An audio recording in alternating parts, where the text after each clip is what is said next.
Today, Top 30 is the only company in the world able to design, produce, set up and manage a top-level competition. Everything within the same company. Everything with the trustworthiness and professionalism that an official competition requires. Everything. Top 30. Top 30.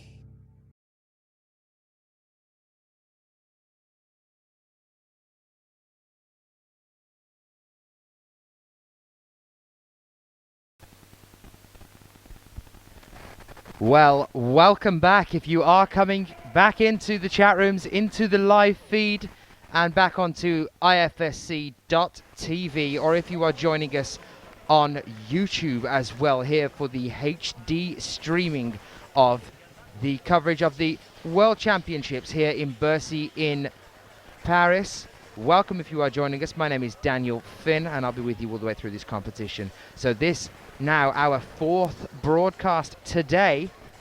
We started off earlier this morning with the men's bouldering semi-finals. While that was happening, this was also happening, and so we have recorded it and we are now bringing it to you as well. At the end of the day, after the paraclimbing final, the first paraclimbing final, and what a final that was as well. Some exceptional athletes all the way through that competition, and a phenomenal award ceremony to follow. You can also go over onto YouTube and watch that there as well. You can go onto the IFSC's channel on YouTube, and that is already up and loaded on there, along with all of our previous streams as well. So anyway, let's get things started now with the start lists. These are the start lists for the women's lead semi-finals earlier today. So stay with us as we take you through these climbers. Laura Michelard starting things off with us for France. And then Olga Shalazhina from the Ukraine, the athlete that earlier this year injured her knee in the final in Vienna, is going to come back out for the semi-finals, making it into the semi-finals already after an ACL ligament tear in her left knee. Is now back and joining us and in the semi-finals for women's lead there as well. Moving through here as well, Yuka Kobayashi, Jenny Lavada, Anak Verhoeven, who we just saw recently over in Singapore for Belgium.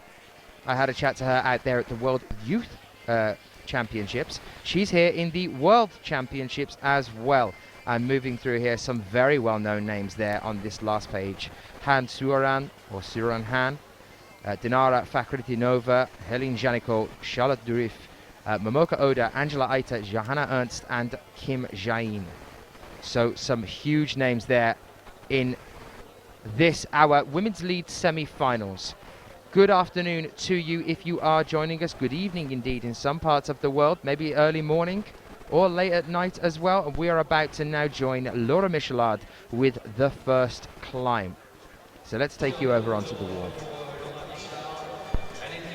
So this is what happened earlier today. Had a few technical issues at the start. We joined Laura Michelard now on the 9th hole, pushing up onto the 10th. Actually, this is her crossing across to the 13th hole on this route. And the difficulty setting of this route was an 8B+. An 8B+ for difficulty. Laura Michelard here with us. Do let us know if you are joining us in the chat room. I am live and with you right now. I will be joined in a few moments' time by Sheila McCarnan as well, the lady that co-commentated with me at Briançon, where we last saw the lady now on the wall.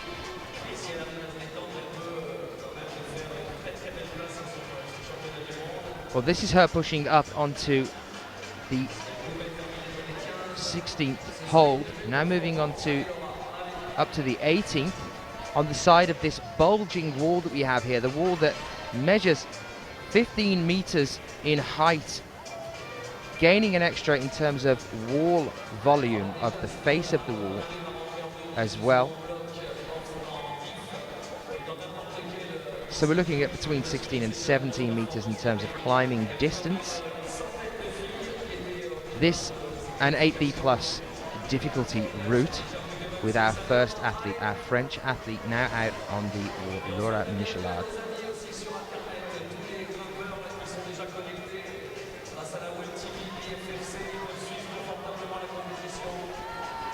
And that was it for her, trying to bounce up onto the 21st or 22nd hold there, the 18-year-old athlete, Laura Michelard. You can see already the kind of difficult route that we are seeing here. And again, apologies for some of the shaky camera work at the start of that one there. We are running with our team of volunteers over here at the IFSC World Championship. And they had a bit of a rough start this morning.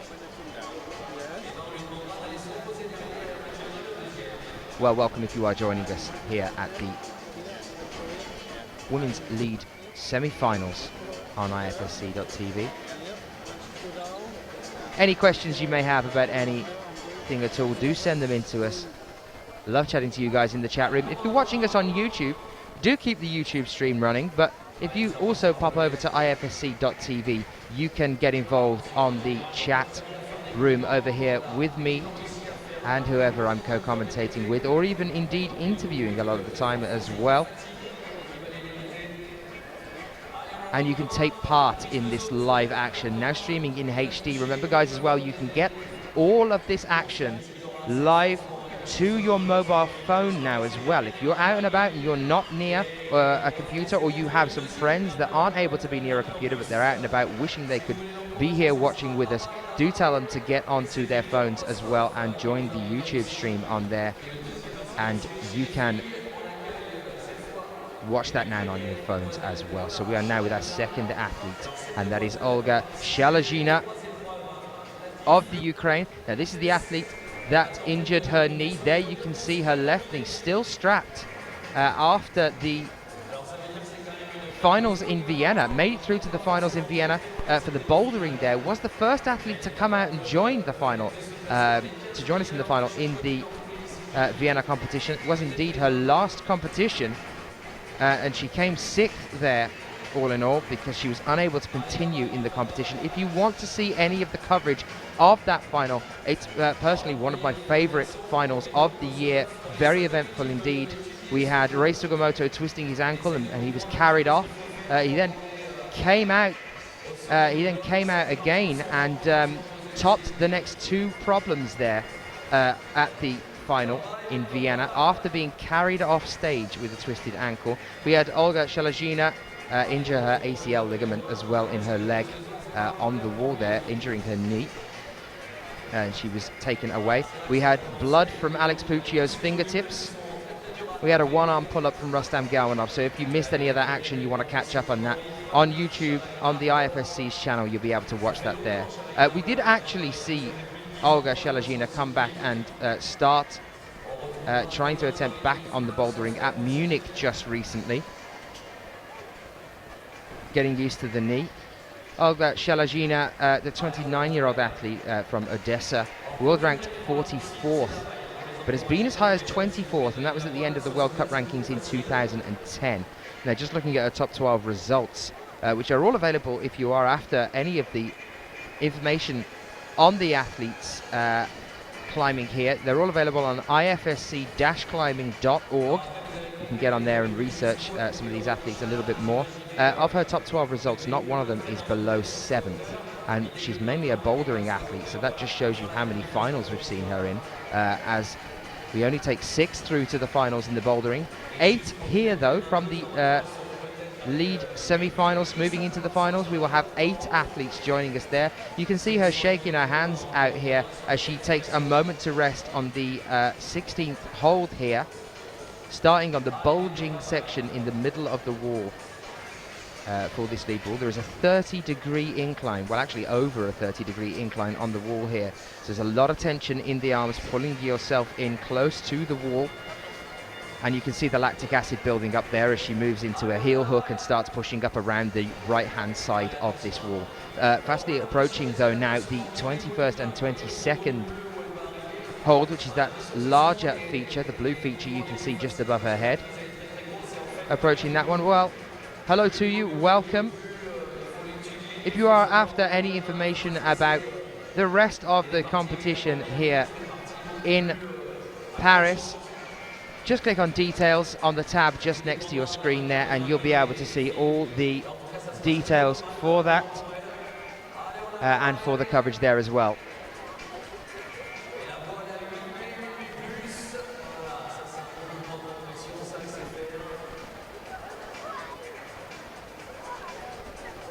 They are also on the main page here as well. So you just scroll down, you can see what we are going to be covering for the next few days.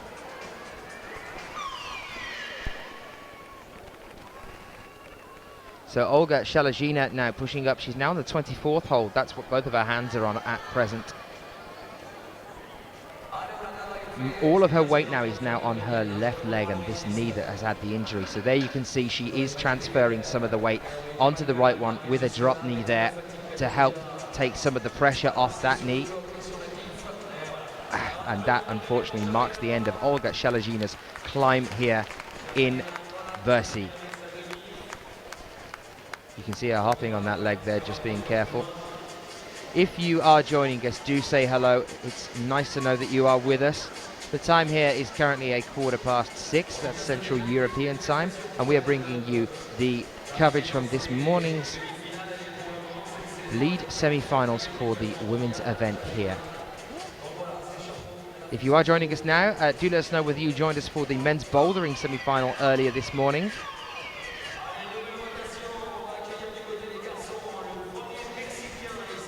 Let us know if you are watching us with that as well.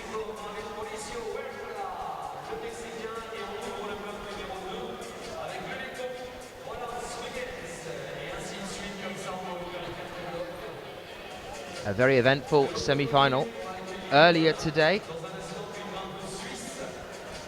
And indeed another extremely exciting final from the paraclimbing discipline earlier today as well. So the B-layer gets set and we get ready to welcome our next athlete out onto the stage.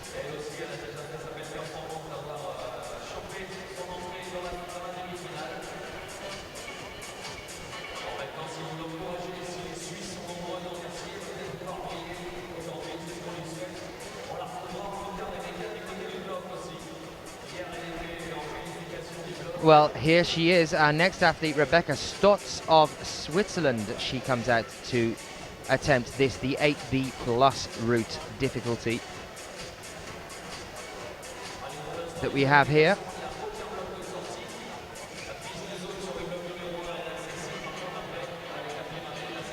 It's what we would expect in terms of our difficulty rating for the semi-finals at the World Championships as well.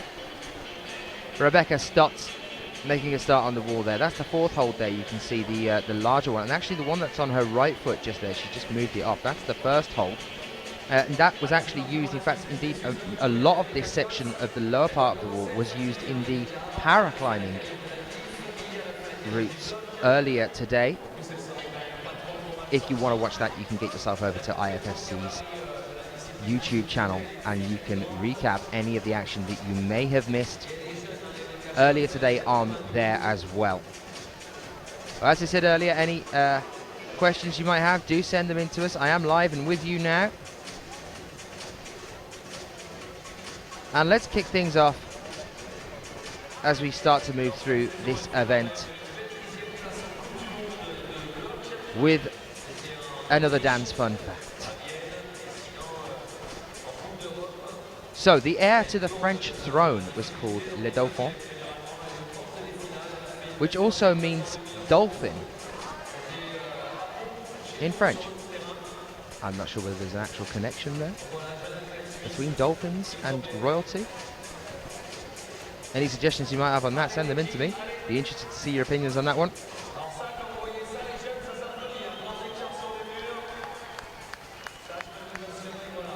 Well, you can see the flexibility of some of our athletes there. That is practically a complete split there, and Rebecca Stotz is sitting quite comfortably in that position at the present.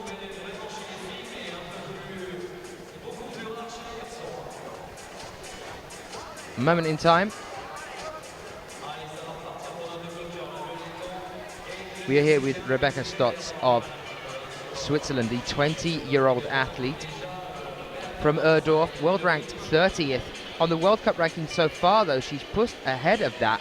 For 2012 so far in the league competition climbing, she is 28th, and last year she finished up in 25th. So let's see as the year progresses whether we're going to see a lot more of Rebecca Stotz pushing into the higher marks rankings on the lead competition climbing for the women's. We saw her at the Bouldering World Cup in Vienna as well, just falling short of the final, but ended up in 10th place making it through to the semi-finals in Vienna, that eventful competition I was talking to you about just a few moments ago. Ninth place at the female juniors lead in Crange at the end of 2011. She podiumed in Pau in France in 2011 at the female juniors lead European Youth Cup. In 2011 she came third there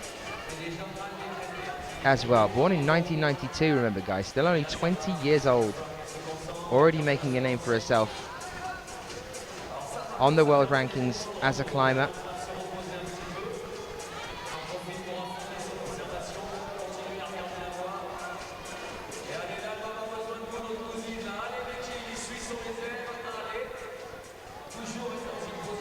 Well, an interesting point there from Jenny in the chat room.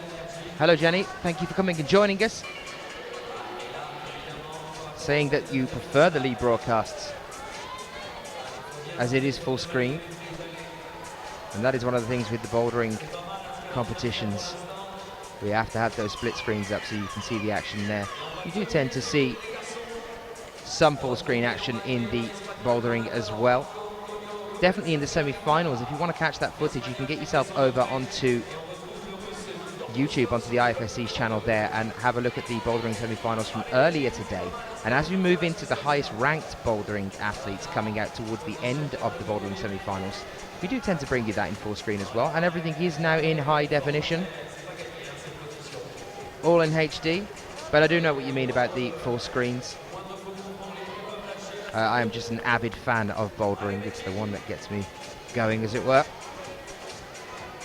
Extremely eventful finals, but also, of course, that comes from the lead as well.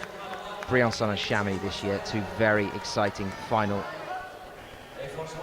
lead competitions there. Don't know whether any of you joined us for that one. Hello to Ian Dunn as well, joining us back in the chat room. Well, that was Rebecca Stotts on the 27th hole.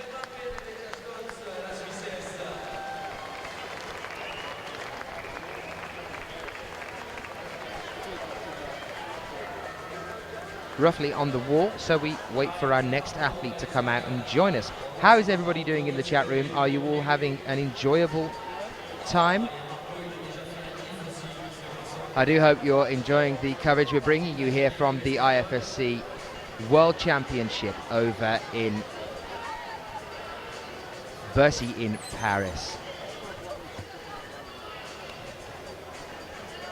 This stadium built in 1984 by a team of 3 French architects, designed to look like a pyramid.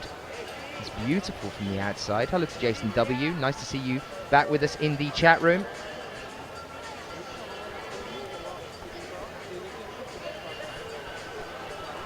I can tell you that this is an 8B plus route with a total of 52 holes altogether, so it's quite a long one here. 52 holes altogether. Hello to AZ Climber, nice to see you with us.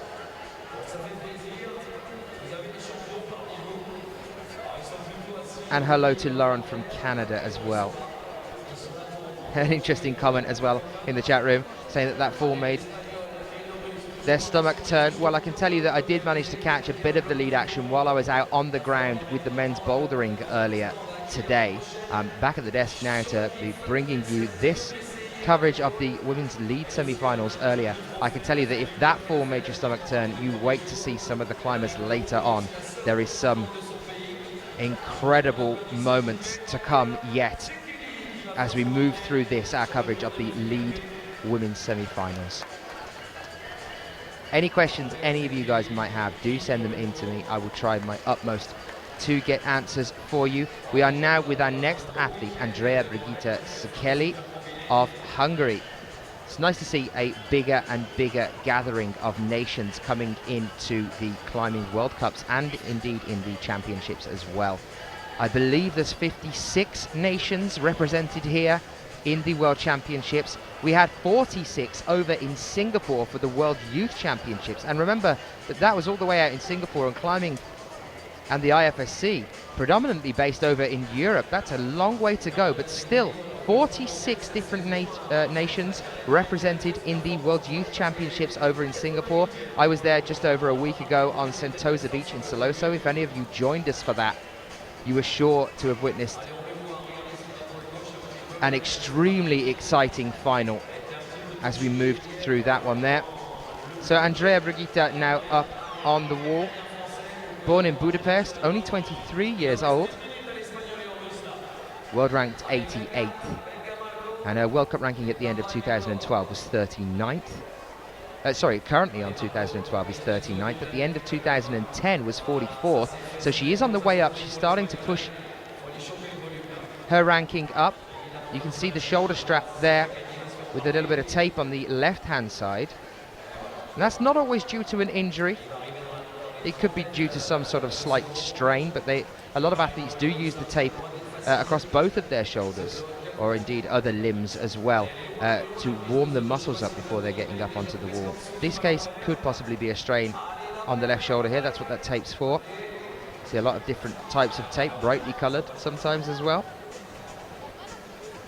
Seems like Andrea Brigitta SZEKELY has colour coordinated her outfit today. So she was around in Briançon earlier this year as well. She came 28th there. So unfortunately didn't make it through into the semi-finals. So doing better here.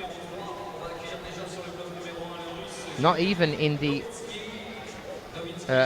not even at the 26th place coming through into the final either. We saw Laura Michelard and Olga Shelagina a few moments ago climbing lower than her.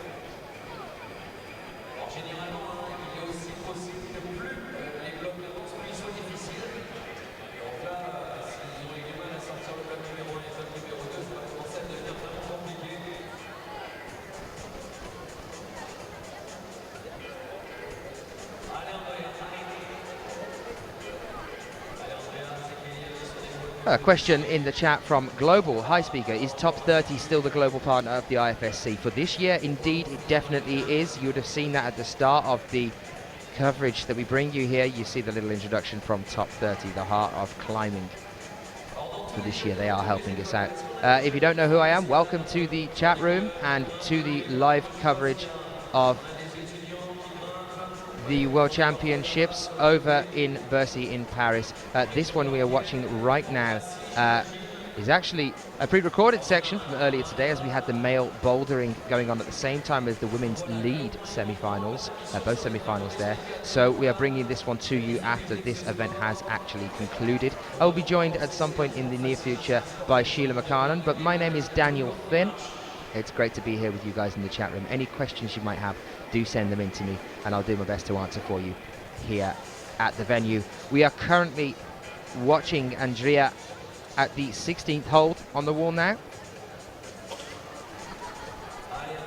And she's going to start pushing up around the right-hand side of this bulge in the wall. And then it gets a little bit tricky, because we have this diagonal straight across the bulge of the wall.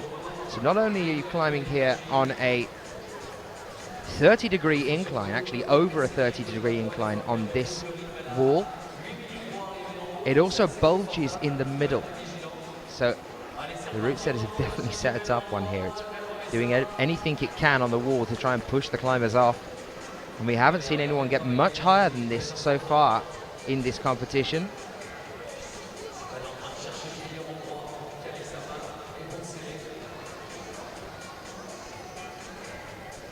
A question from Elisa in the chat room. What were the results for the men's semis earlier today? If you're after the men's semi-final bouldering results, get yourself onto ifsc-climbing.org and the results are all up on there. I can tell you that we have some of the greats in the final that we'll be bringing you over the next few days. The men's bouldering final. We are going to see Rustam Gelmanov and Kilian Fischuber battling it out in the final. We are also joined by Sean McCall, Ray Sigamoto, Dmitry Sharafutinov as well there.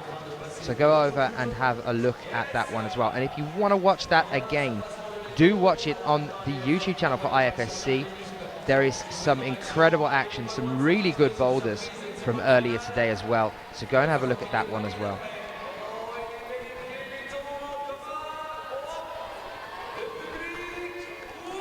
A question from Jorn there in the chat room. How many girls are qualified for the finals? There is 8 going through to the finals. We have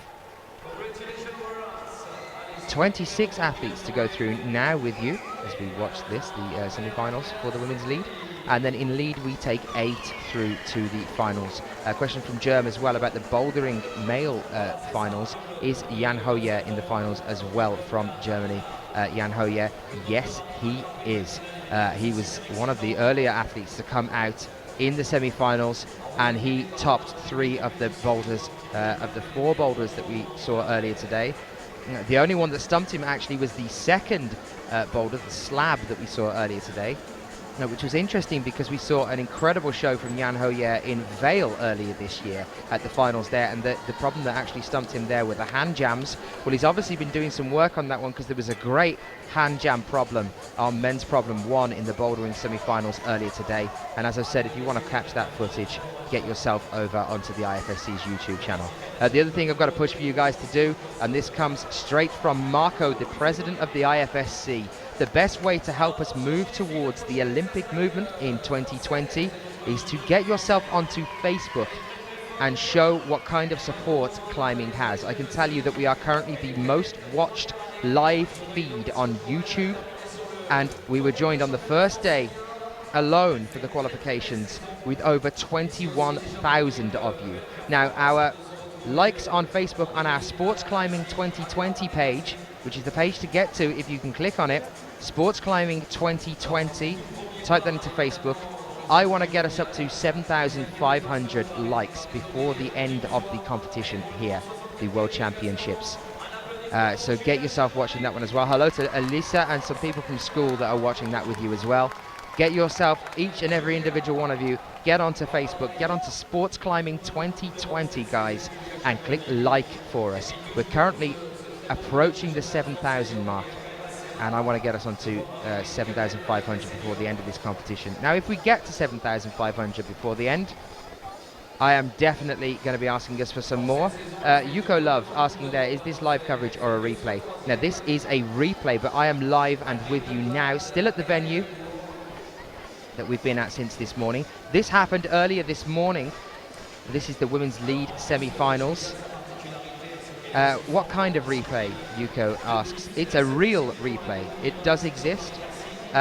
This is a lead semi-finals for women's. That's what we're watching here. Aze Climber saying there that we're up to 7,039. Thank you for that fact. 7,039 in the Sports Climbing 2020. I might have to set the bar a little bit higher for that one. We've got to see you guys clicking on that one and giving us some likes there as well. So welcome to you to this, our replay, as it happened at the same time as the men's bouldering semi-finals earlier today. We saw that live. We're now showing you this, the coverage that we saw earlier. So we're here with our next climber out on the wall. Up now onto the 15th hole. She's going to push up onto the 16th, that rather large hole just above her. This is Julia CHANOURDIE of France.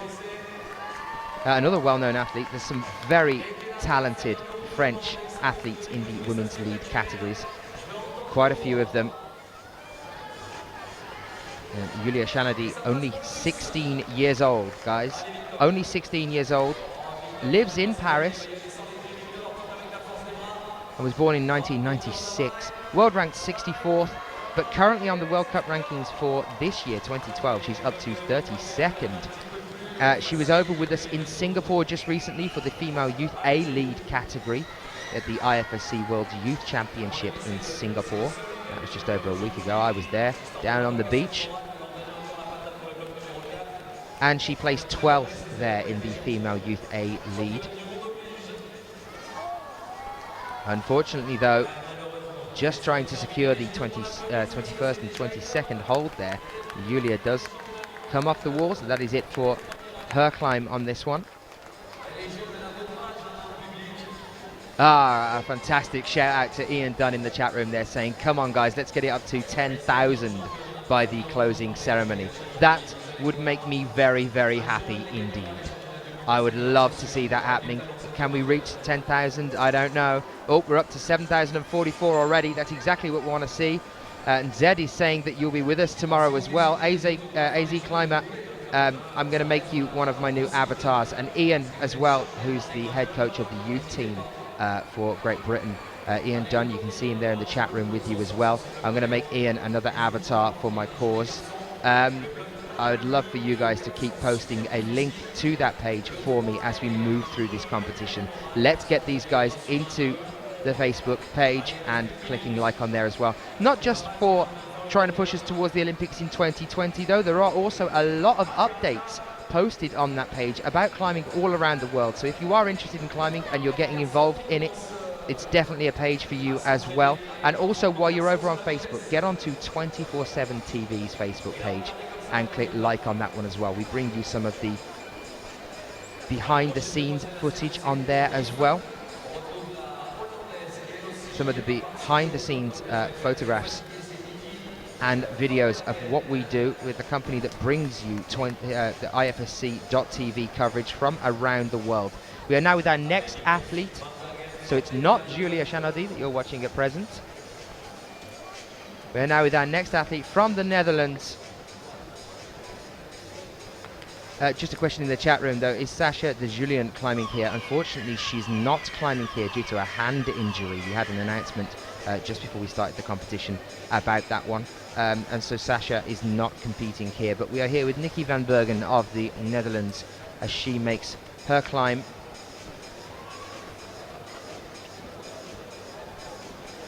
In the semi-finals for women's lead.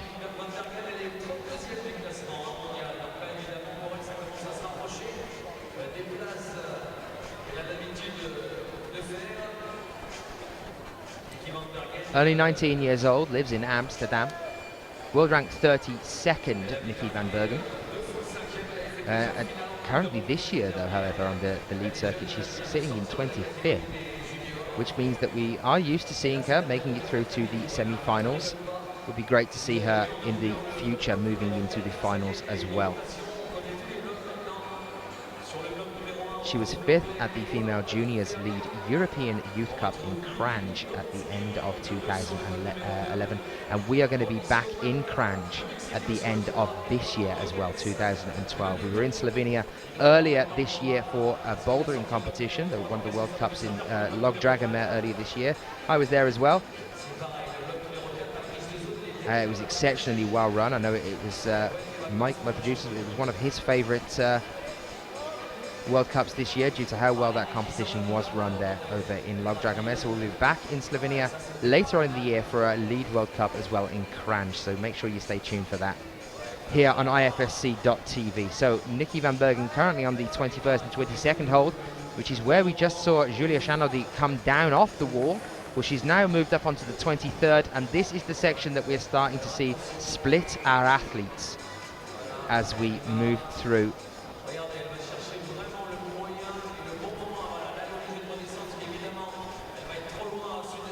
the semi-finals for the lead. Question in the chat room, where can I find the schedule for the comps in the US? I'm imagining that you're talking about the IFSC.TV coverage of the US ones. I can tell you that the next one for that will be in just a week's time after we finish here in the World Championships over in Paris.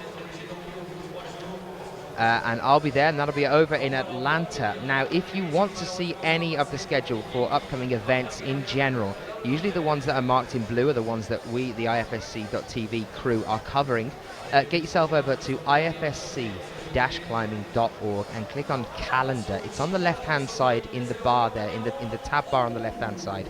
Click yourself on that one, and you can see all of the IFSC results for the rest of the year as well.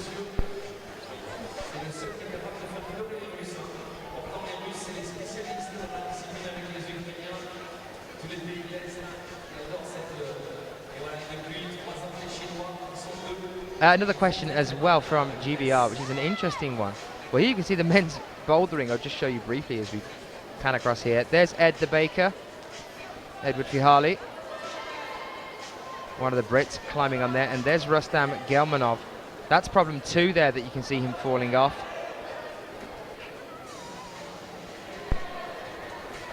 That's Mauricio Huerta of Mexico. And that's problem 4 over on that one as well. And that's Roland's Regan. So So you can watch the replay of everything that happened there. So this question in the chat room as well: why is there no wall for the visitors to try their hand? I would have enjoyed climbing on Sentosa Beach when we were there, and I'm sure the other visitors feel the same. Absolutely, I will completely agree with you on that one. And indeed, at some events, there is a small wall for the visitors to try it and have a go at as well. Over in Log Dragomir, there was a small wall there, the bouldering competition earlier in the year for the visitors to have a go on. But GBR, I will say that you missed out on a right treat the next day, because I was down and actually on the wall the day after we finished at the World Youth Championship. I went down with Marco, the IFSC president, and some of the other guys that were out there with us, like Graham Alderson, the IFSC technical delegate, Jerome as well, and we all went down and had a climb on the wall the next day, the day after we finished the competition there as well. Well, hello to Webb Parsons. I will assume that is Chris joining us in the chat room, who's usually with me co-commentating, but unfortunately not with us here at this competition. But we are back with Barbara Bacher on the lead wall here for Austria. Her and her sister, both very well known, Sabine Bacher and Barbara Bacher, the two sisters of climbing. One is more of a lead climber, one is more of a boulderer. But both phenomenal athletes, and both tend to try their hand at both. Barbara Bacher, definitely one to watch out for.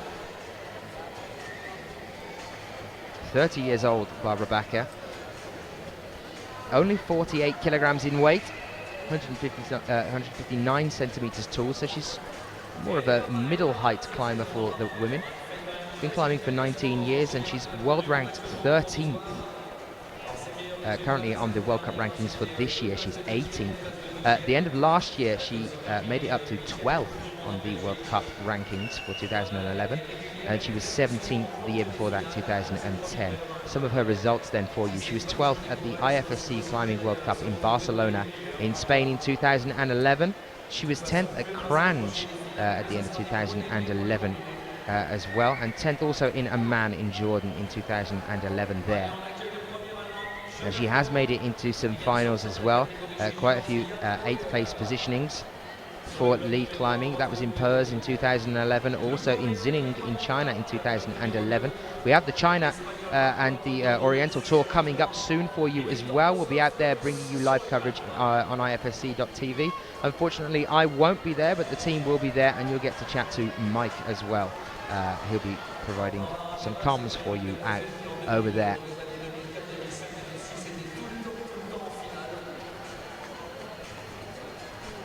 So yes, just to recap everything for you guys, this is what happened earlier today on the women's lead wall. We're looking at a 8B plus route. This is the women's lead semi-finals, and we're watching Barbara Bacher currently on the 18th hold there, moving up around the far side of this bulge in the wall here. And the reason we are bringing you this now is that we were covering the men's bouldering. You just saw a clip of that. If you want to watch that, get over onto IFSC's YouTube channel. Indeed, some of you, I think, might be joining us right now on YouTube in high definition. Hello to you if you are on YouTube. If you are on YouTube, do pop over onto IFSC.tv as well. Type in IFSC.tv. You can get involved in the chat. If you hear me talking about the chat, that isn't the comments posted underneath the videos on YouTube. This is the live web chat. I am live and with you all now, so you can come and have a chat to us and ask any questions you might want to post. Send them in to me. Hello to you all. Hello world. My name is Daniel Finn, and I'll be with you all the way through this World Championships. Now this is the cut-off point on the wall now that we've seen our athletes struggle with. And I said earlier, this is the point that looks to be one of the most, well, I would say the most difficult point on the wall. The bulge around the center of the wall. This is already on a 30-degree incline, actually more than a 30-degree incline. I think it's 33 degrees incline, the overall wall. And the bulge here that you can see in the middle goes off on a diagonal left from here around the bulge, and that is going to have some really interesting effects on the climbers as gravity starts to play a part as they move around this. It's really going to start to put an ache into the hands now. Barbara Bacher just securing that there. Look to lean into it, but that there is one of the highest points. That's the 28th hold Barbara is now on. pushing forward. A question from Global asking, who is the global partners of the IFSC? I can confirm that yes, that Kit Grimp built this wall for us, the lead wall, and Enterprises built the boulder walls. Really interesting boulder walls for this, the World Championships. Actually look like boulders, which are fantastic. We're used to seeing the bouldering walls straight across in front of us, but not so here. They actually look like boulders. And then also top 30 for this year as well. Those are our global partners for this year. Question from Webb Parsons, is there an Olympic committee present at this event? As we move into the finals, we will see that happening. We will be joined by some representatives from the IOC. So make sure you are joining us. The bigger the numbers, the higher the chances, guys. Remember that. And as no doubt AZ Climber and also Ian Dunn, my two avatars in the chat, will be saying to us right now, where can people go to be able to support the Olympic movement? If you would both kindly post that link now so that we can try and get up to my target figure at present, which is 7,500 likes on Sports Climbing 2020. Sports Climbing 2020 on the Facebook page. We want to get up to 7,500 fairly soon. And Ian Dunn has even posed the target of 10,000 by the end of this World Championships. Let's see if we can do it, guys.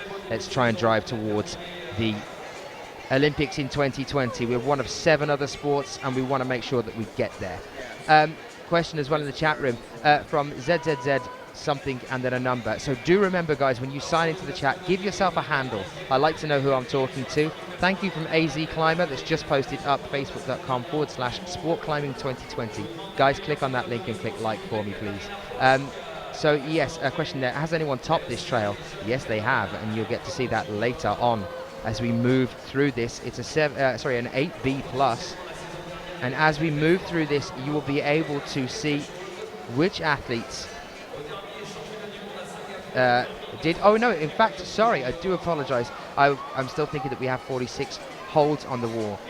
No, I can inform you that there was no top in the lead semi-finals earlier today. There was no top, but some athletes came very, very close, and you'll get to see that as you move through the competition.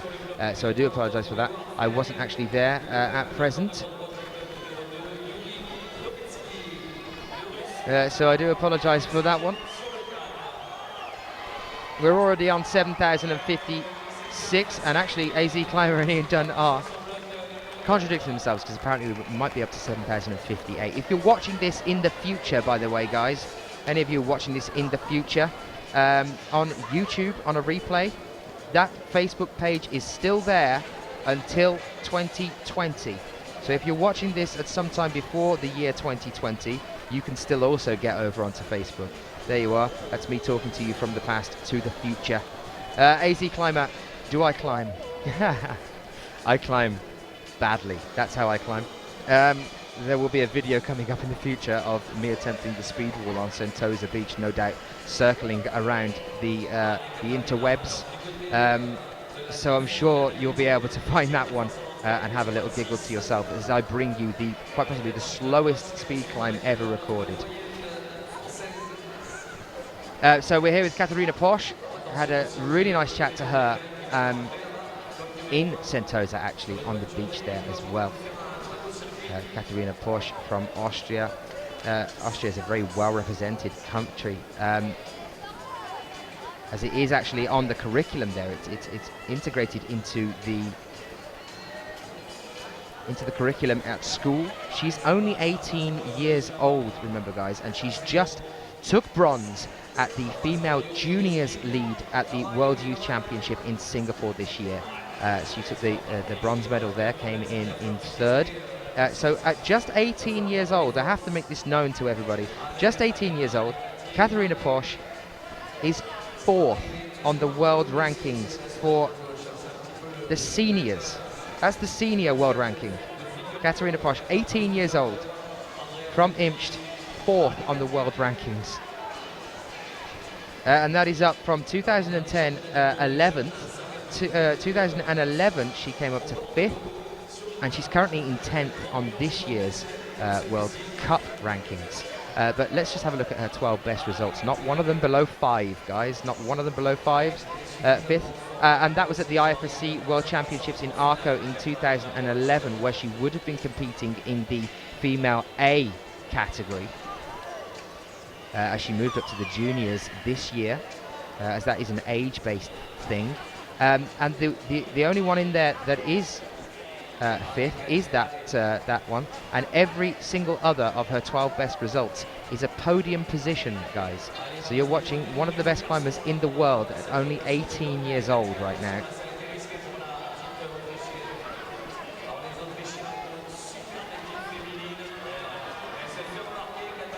So the blue plaster or bandage, is it a shoulder support? Yes, it is in a way. It helps to keep the muscles on the shoulder warm.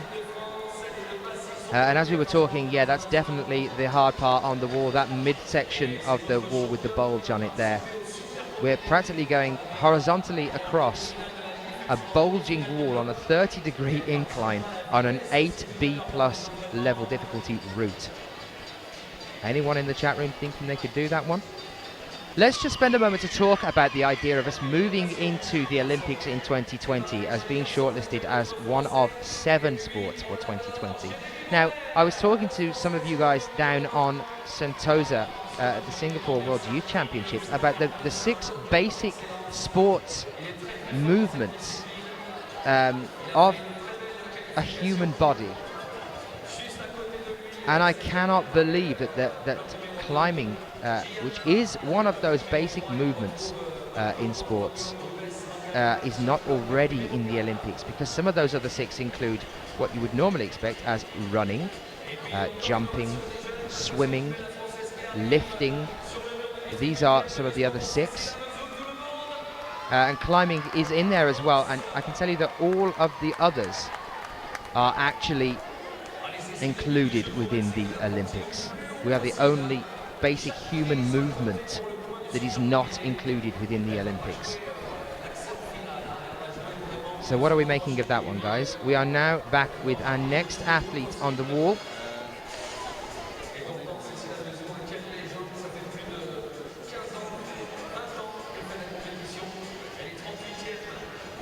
Just starting off here, moving on to the 7th hold now. And that is Cécile Avezou of France. 40 years old, Cécile Avezou. 40 years old. Born in 1971.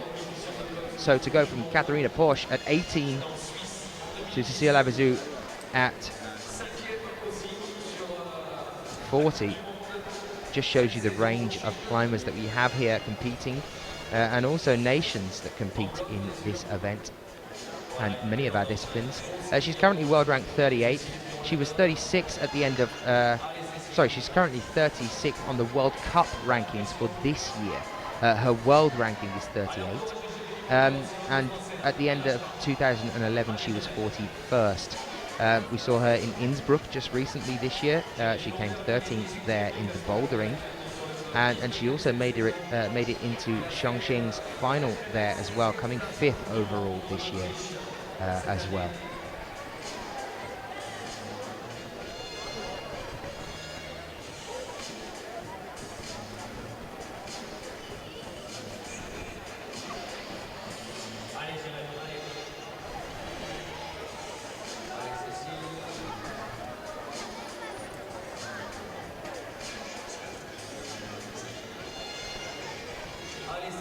Interesting point from Matt there in the chat room as well. She looks like she could be 20 years old. And yes, that is actually a scientific fact, guys. Remember, climbing keeps you young. That's a scientific fact.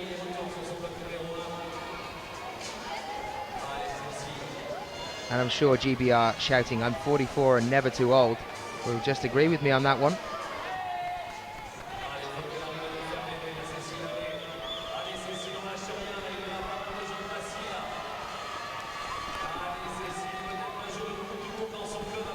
So here you can see, moving on to the crux, as we are calling it, the very difficult part of the wall. Cécile Avezou pushing up now. She's currently got her left hand on the 24th hold, and that's her right going on to the 25th.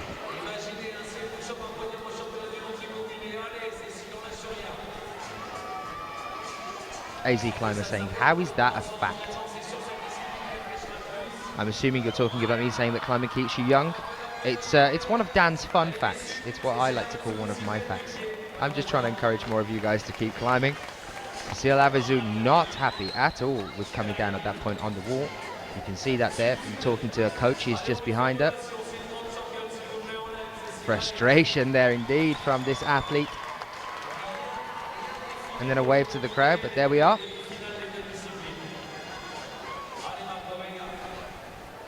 Well, talking of facts, let's have time just briefly for another Dan's Fun Fact while we wait for this turnaround to come in. How are we enjoying Dan's Fun Facts? They're all about France this time, as we are over here in Paris in Bercy Stadium. So brace yourself, we're about to be joined by another Dan's Fun Facts.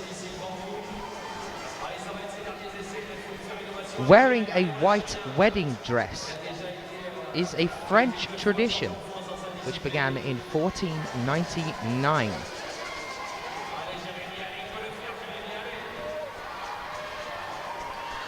And also, just to pick you up with another one there, France was actually originally called Lutetia. Lutetia, L-U-T-E-T-I-A. That was the original name for France. It wasn't always called France. So there are two of Dan's Fun Facts for you. I hope you're enjoying that one. I think we're going to get a little jingle to play just before I start saying these facts. And yes, I do like my random facts. Question from Carrie, was there a public audience at the semis? There was, I do believe, a smaller audience allowed to come in during the semis. We are here with Matilda SODERLUND, another very young athlete. Well, thank you, Jenny, for the appreciation of my random fun facts. There they are. Somebody's also just saying, Fraggle, I just got my wedding dress yesterday. Well, congratulations. Is it white? If so, that tradition began here in France in 1499. And another tradition we are starting off in France is anyone that joins us coming onto the IFSC.tv web feed. The tradition is this. You have to get yourself over onto Facebook and start liking Sport Climbing 2020 to help back the Olympic movement for this sport. Joris, do I climb a lot? That's an interesting question there. No, I do not get to climb a lot at all. And that's mainly because I'm constantly at these climbing events having to watch and talk to you guys about these events. Actually, in the last month, I think I've collectively been home for a week and a half. And that's actually in the last 2 months. I think I've collectively been home for about a week and a half. So we are always out and about, working exceptionally hard to try and bring you guys this, the coverage on IFSC.tv. So I do hope you appreciate the free feed. And thank you also for AZ Climber for then posting that link up for us as well for you guys to go and click on.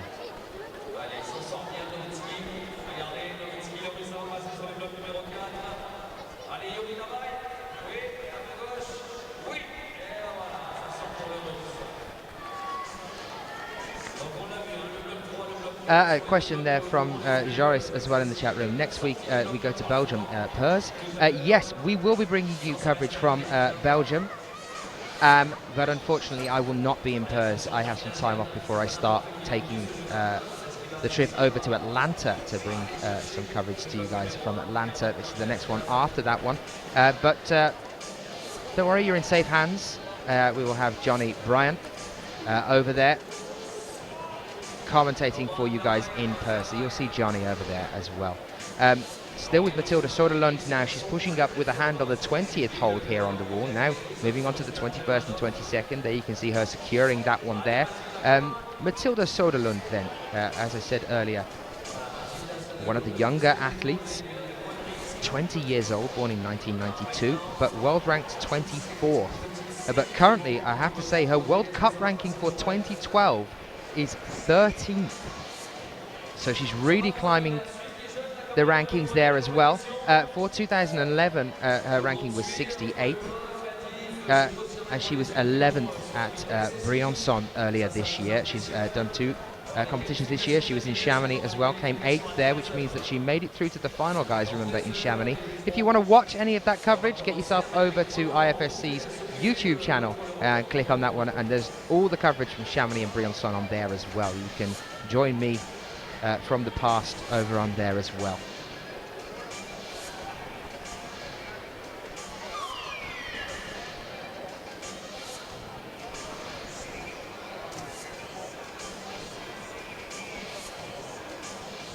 Matilda SODERLUND now pushing up onto the 26th hold. It's nice to see Roxy back with us in the chat room as well. Hello and warm welcome to you as well.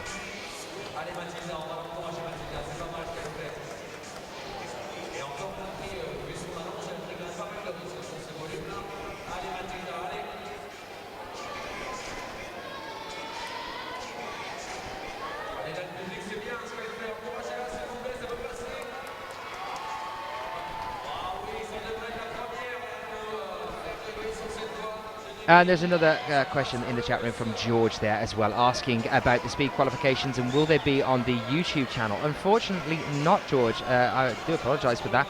But we are out here with the World Championships and there is so much going on. We have unfortunately had to move around the different disciplines to be able to bring you as much coverage as possible. And that is also why this is actually a replay from earlier today. Luik joining us in the chat room. Yes, this is the semi-finals for lead, but this is actually a replay from earlier today, as we were actually covering the male bouldering semi-finals at the time. So we've been moving around all over the place. Well, there you saw Matilda SODERLUND getting to the furthest point on the wall so far as well. So no, George, unfortunately. Actually, the other thing I can say, if there were new world records in the speed qualifications, I unfortunately didn't get a chance to catch any of that earlier today as I was commentating on the male boulderings.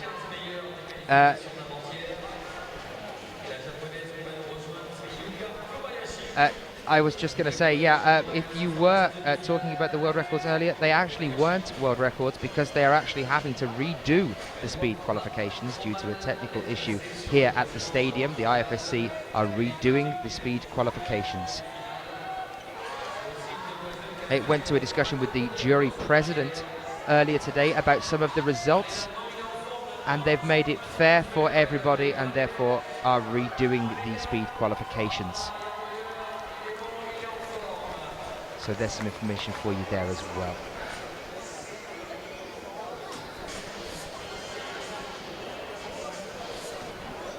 Roxy, I'm not exactly sure whether there are no results for the paraclimbing on the homepage because we've already had the medal ceremony. It might be because the paraclimbing is split into 3 different finals.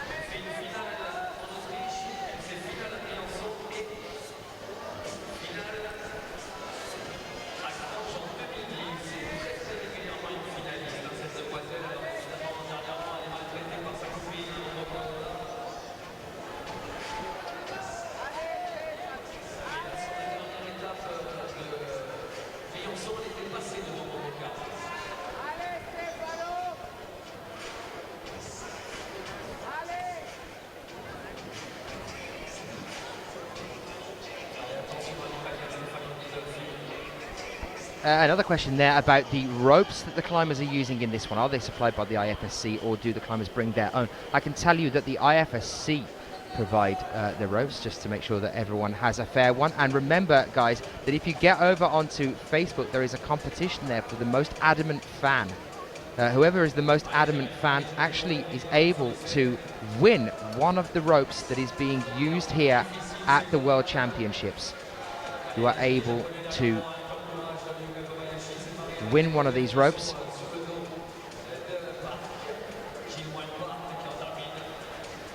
So get yourself over onto IFSC's Facebook page as well and have a look at that one. Question from Kat, what's the grade in speed climbing? I believe the speed climbing grade, as it is a standard route for speed climbing, is a 6A.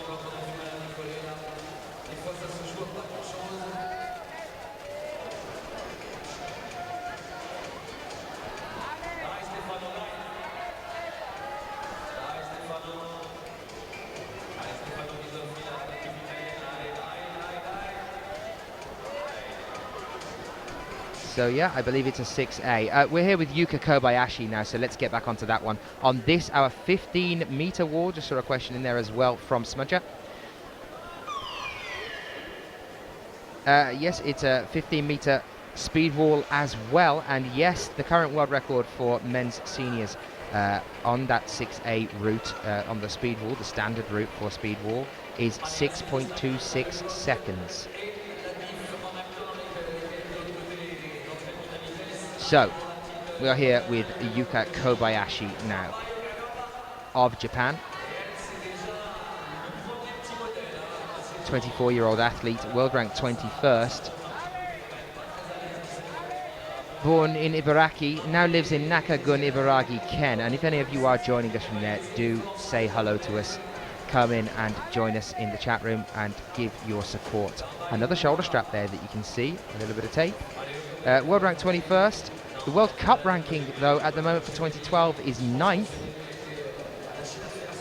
And people are also asking for the grade of this wall. The grade of this wall, if you are just joining us, is an 8B+.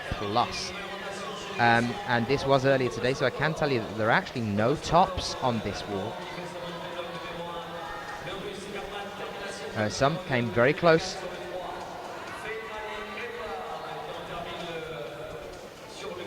Well, how is everybody currently watching the feed and the stream? I hope you're all well. My name is Daniel Finn. It's lovely to have you with us in the chat room. We are here with Yuka Kobayashi, currently on the 21st and 22nd hold. Moving now on to this, the crux, the point that we all know is dividing our athletes here on the wall.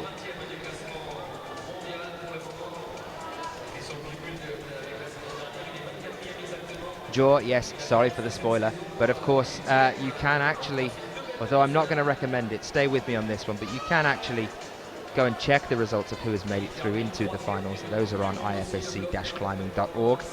But I prefer you all to stay with us.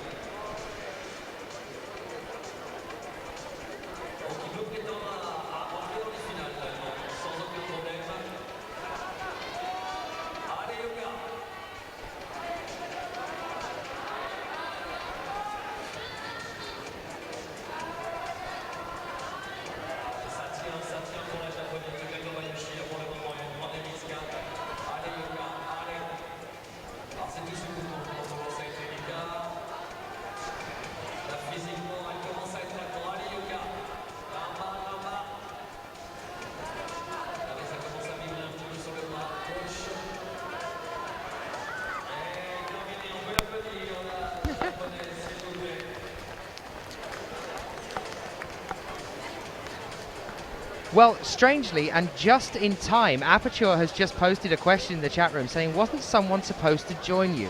Someone was supposed to join me. Someone is now joining me, and I am joined by Sheila McCarnan, who is joining me here.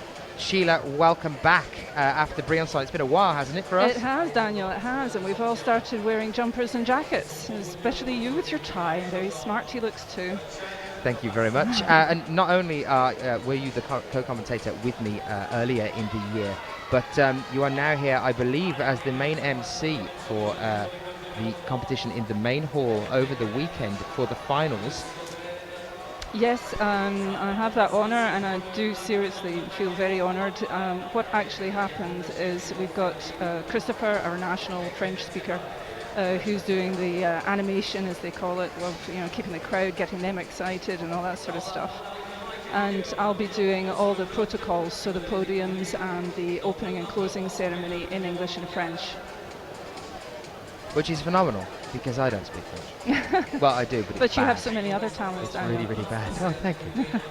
So yes, this is what you can see from earlier today. This was the bouldering men's semi-finals, which you can now get over on YouTube if you want to go and click on that one. There was a question in the chat room a few moments ago, which I know Sheila is more than equipped to answer, which was if more athletes than there are places in the finals qualify with a top, what happens then? And I know that you know how to answer this one because it happened to us over in Briançon. Yeah, well, there's two issues really. The first one is there's a count back to see how well they qualified, and the best qualifiers in the so say in the first and second qualifiers 5 people got to the top and 3 didn't, of those who qualified for the finals, then it would go, those who have gone, sorry, I've been running to get here. Those who have done the best in the qualifiers would go through, regardless of what they all do in the semi. And then if everybody's still tied, it would go down to time. So yeah, that's the way we cover things here. So it would go to count back first for the qualifications, and their qualification scores would be taken into account from their 2 climbs. Now, if a climber and another climber is tied even at qualification stage by 2 identical climbs, it has been known to happen, but it doesn't happen very often. Then we go to a time limit, and it is how fast the climbers have managed to scale the wall to reach that point. So a question from Roxy just asking me, can I name the male amputee finalists from the paraclimbing earlier today? Sorry, no, that will be tomorrow. That's the second paraclimbing final, I do believe. Yeah, today we had the 2 visual impairment categories and one of the physical disability categories, but there's another visual impairment, sorry, neurological category, the B1s. We had the B2s today. So the answer to that one is no, I can't until I get the start list for tomorrow, and I do believe they're still being gathered, and that's why some of the para-climbing results are not just yet up on ifsc-climbing.org. So people are joining us asking what the grade of the route is. I can tell you it's an 8B+, and we are joined by Jenny Levada now out on the wall. Jenny, one of the more expressive climbers when it comes to either succeeding or failing. We definitely see a response from her, don't we? Yes, we've had howls of disappointment and cries of joy. So she also is a very good level of French, so she tends to join in with the crowd when she's over here. Well, Jenny Levada, the 28-year-old athlete born in 1984, is currently world ranked 18th though, and actually on the World Cup rankings for this year is 14th, so still an exceptionally talented climber. We are here with some of her previous results from this year. 15 placements, one at Chamonix earlier this year and also one at Inched. She's definitely a regular sight on the semi-finals, and every now and again she pops as a final, which is good to see as well.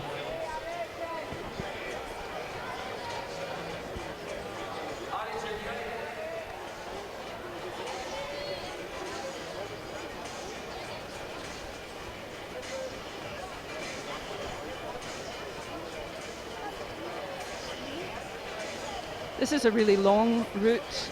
When I saw it this morning, when I arrived, I actually thought it was because the girls weren't climbing on it when I turned up. I actually thought they had preset the route for the guys.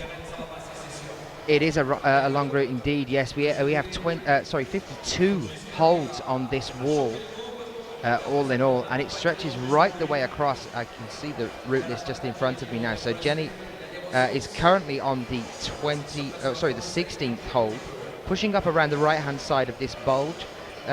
Beautiful wall there, Sheila, don't you think? It's absolutely gorgeous, and to be honest, it's difficult to get a complete appreciation of it on TV. When I was watching at home yesterday, I thought, wow, that looks awesome, and then I turned up today, and honestly, I nearly burst into tears. It is so huge, and the hangover, the whole orange section in the middle, it really sticks back out, and it's quite overpowering. If you stand at the bottom of it, you just feel completely crushed by it.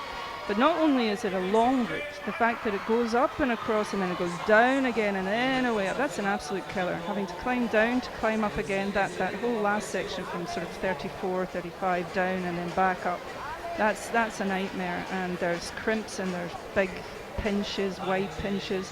It's very testing.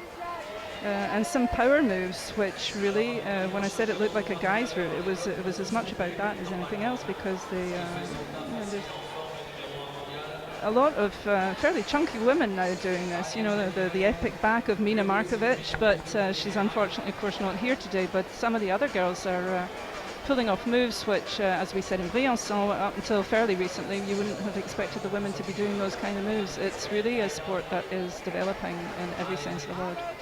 Well, everyone I've spoken to about that involved in climbing, everyone, and I do mean everyone, all of the officials have said that over the past few years the standard has just skyrocketed, and it's going to keep getting tougher and tougher. I was speaking to Jackie Godoff, actually, who's one of the route setters here on the bouldering wall. Fantastic route setter. We saw him earlier in the year at Loch Dragonmere, where he was the head route setter. I was talking to him about route setting, and actually I interviewed him at Loch Dragonmere, where he was saying, I asked him what's the biggest thing for him about route setting, and he said the doubt is the biggest thing. The doubt is the thing that gets you the most.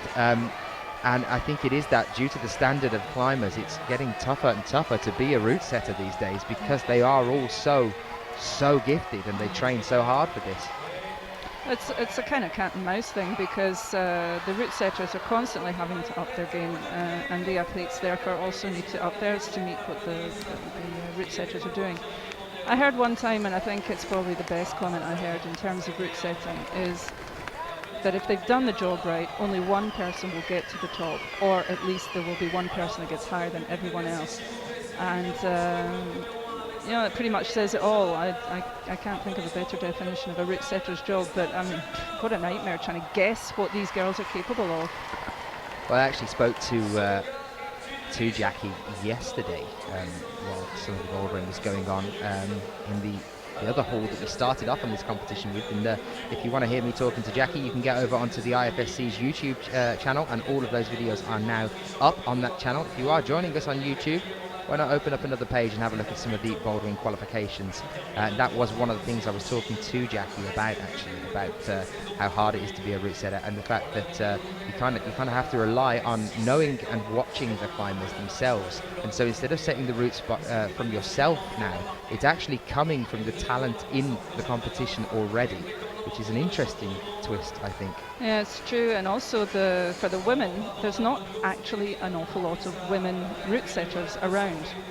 That might change, obviously, as time goes on.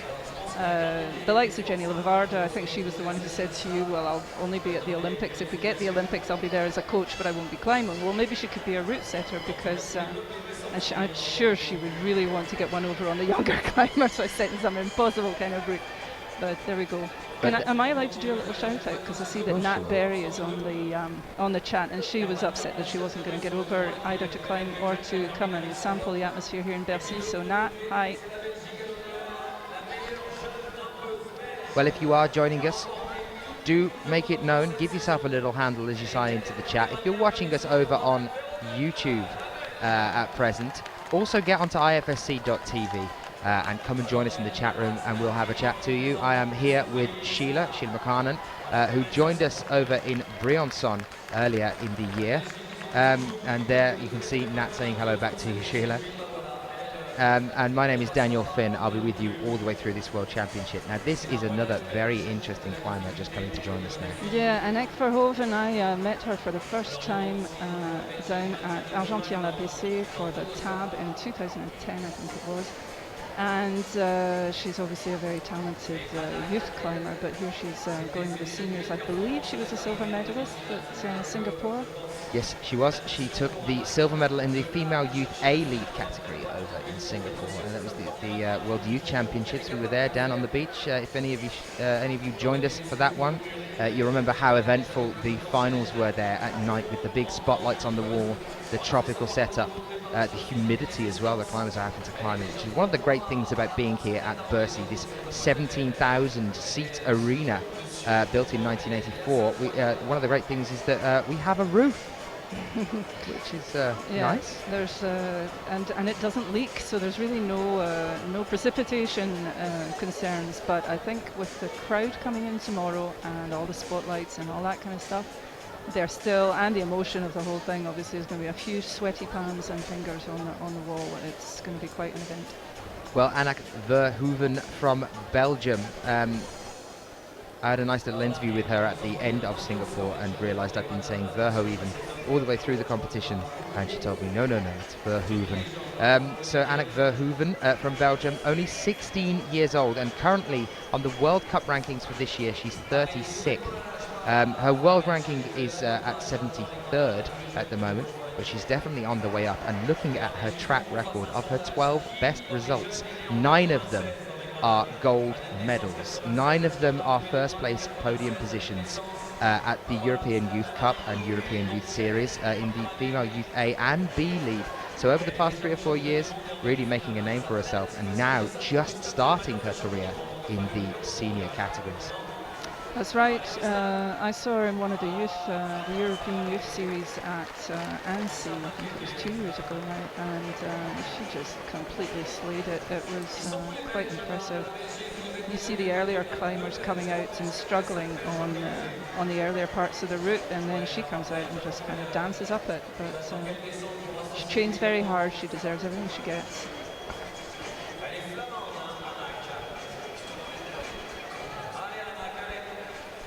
Well, here is Anneke now, currently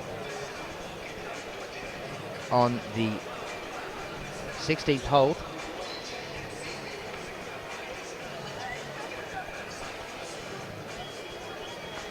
In the chat, I see a question from Sissy saying, hey Dan, is Thomas Meyer in the finals? What category are we talking about? Is this bouldering or what? Because the men's lead semis are tomorrow. Yes, and also we still have speed happening as well. So there are 450-ish climbers participating in this, the World Championships. So I will always trying to remember all of the names, but some of them I might not know. Nice to know from AZ Climber that we are up in our Facebook request to 7,084 likes on Sports Climbing 2020's page. Let's keep that coming, guys. Thank you, AZ Climber, and also Ian Dunn, who is the team head coach for the Great Britain's youth climbers that we saw out in Singapore. Keep that coming in. We want to see as many likes coming in as possible. Very unusual to see Anneke coming down without a smile on her face, and although she probably feels she wanted to go higher, she's still smiling. She's an incredibly cheerful young lady.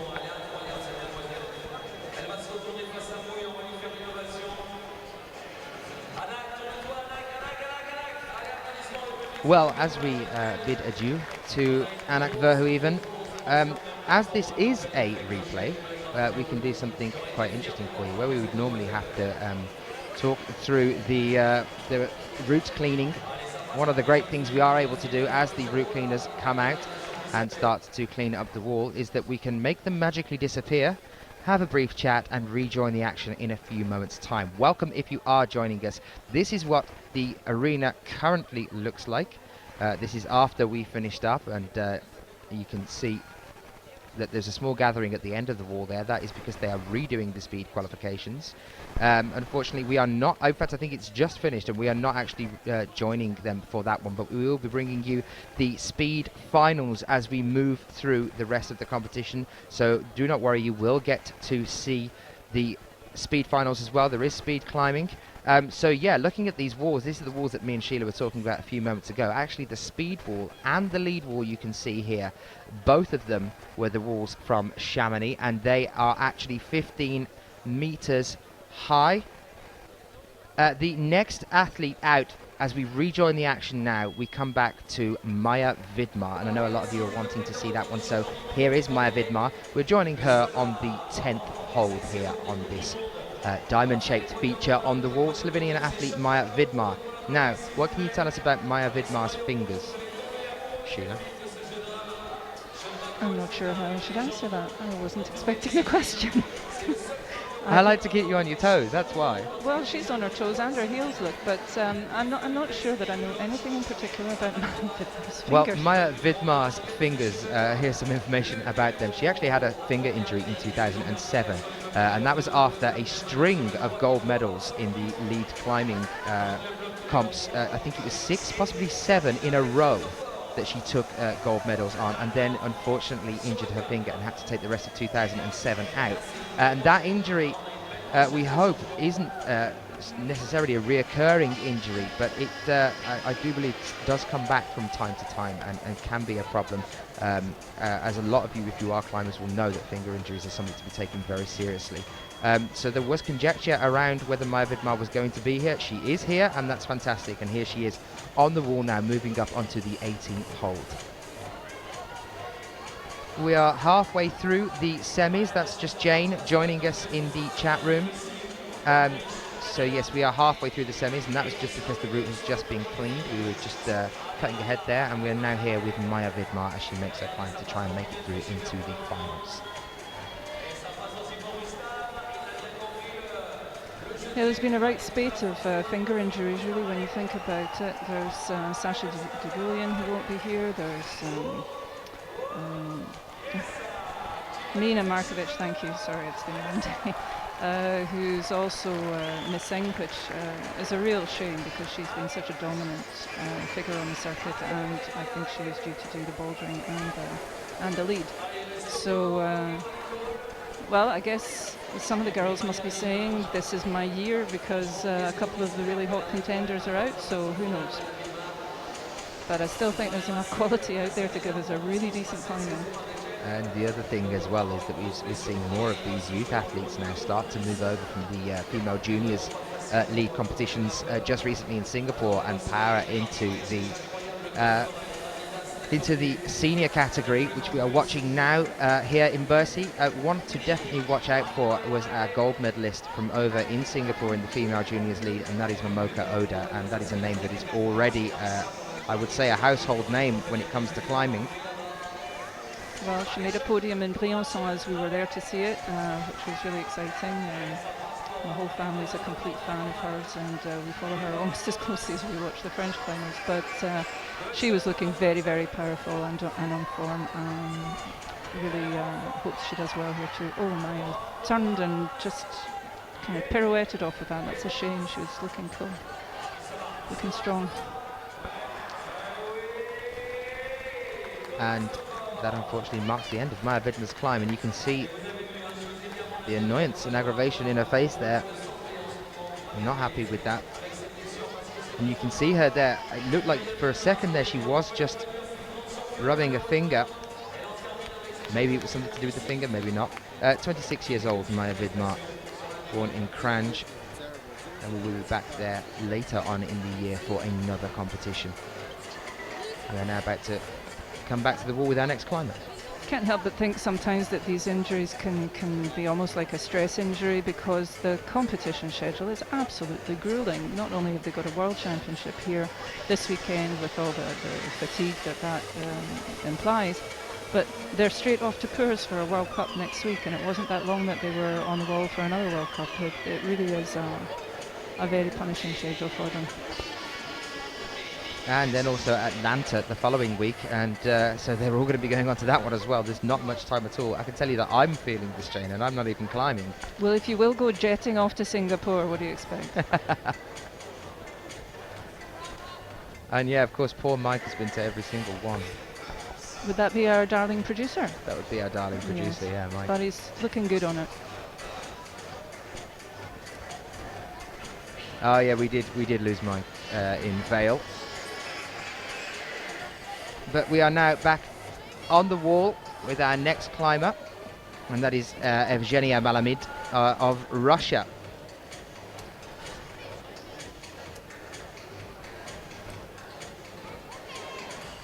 So Evgenia Malamid, 25 years old, born and lives in Rozhnev. Date of birth is in 1987. World ranks 20th. She's sitting 7th in the 2012 Climbing World Cup, though, when she was 19th in 2010, so there's a major progression in the last couple of years.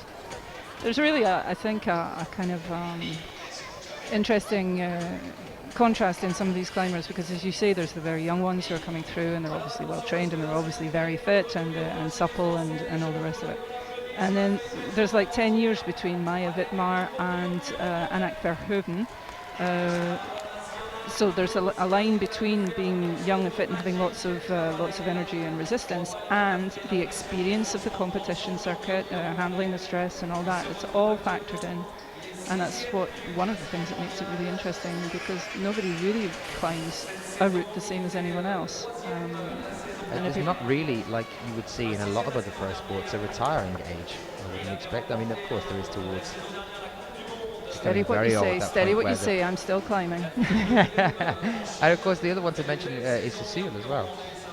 Cecile Avzu, I mean, really, she's one of my personal heroines. She's doing the combined event, she's the overall event, she's doing lead and speed and bouldering. She's 40, she's had 3 kids, she was at the top level before she had her kids, went off, did the mum thing, and came back at the top level. And how amazing is that? And I don't know how she manages to recover. Anybody who's past the 40 cut-off point will know that, you know, your body starts, you can't do the go out all night and then get up for work the next morning. It's, you know, you just, you don't recover as you used to. So for her to recover from one competition to the next and to do the 3 events this weekend, I think it's just fantastic. So yeah, as we were talking, a 40-year-old athlete there, Cecile Avzu, and then moving over to someone like Anak Verhoeven, who is only 16 years old, both competing in the so-called open brackets seniors category of climbing. Just to introduce you to the lady that is sitting by my side, this is Sheila, and Sheila was our co-commentator over in Briançon. You actually did Briançon for 2 years on the run now, haven't you? Because we had an issue with our commentator John, who was very unwell last year. Not this year. Sheila covered it and commentated for us there as well. And Sheila's actually the main MC over the weekend as you move into the finals. So you will undoubtedly hear her voice on the ambient sound in the background as she announces the climbers when they move onto the wall in both French and English. I won't actually be announcing the climbers as they go onto the wall. I'll be doing the opening ceremony, the closing ceremony and the podiums. But for announcing the running list, it will be our local speaker, Christopher Hardy, who's keeping the crowd entertained. I'm getting a word from the producer that maybe I could join you in the commentary box. I will try, but it could be a bit of a race, because where I do the commenting on the emceeing is actually a kind of glass cage that's right up in the gods of this massive arena. So I might be a bit too out of breath running up and down the stairs. Well, you did say to me just a couple of days before we came out here, I got the announcement through on Facebook from you saying, oh, I'm going to be the MC, I'm going to be the MC, and I'll be able to co-commentate with you as well. And I said, you are going to be absolutely manic. Am I right? I might be manic for the finals, but I think I might be able to drop by for the semis in the morning. We have a rehearsal for the opening ceremony tomorrow lunchtime, but I should be okay for the semis. And then I'll leave you in peace for the finals, I think. Well, it is brilliant to have you with us, Sheila. And just to give you guys an update as well, on tomorrow we will also be doing something very similar tomorrow. We will be doing a replay coverage like we are now, due to the fact that we have 2 things happening at the same time, and we want to bring you the best possible coverage we can. Trying to cover as many of the events as possible, as large as we can, because for you guys joining us on the web feed as well, we want to give you this huge screen shot so you can see what the climbers are actually doing. It's the women's bouldering at 10 o'clock tomorrow morning, 10 o'clock Central European time. So do come and join us for that. It's going to get really exciting as we start to move through the day as well. And then because of that, the women's bouldering will be recorded, and we will then bring you that later on during the day as well. So don't worry, you're not going to miss anything at all as we move into the weekend.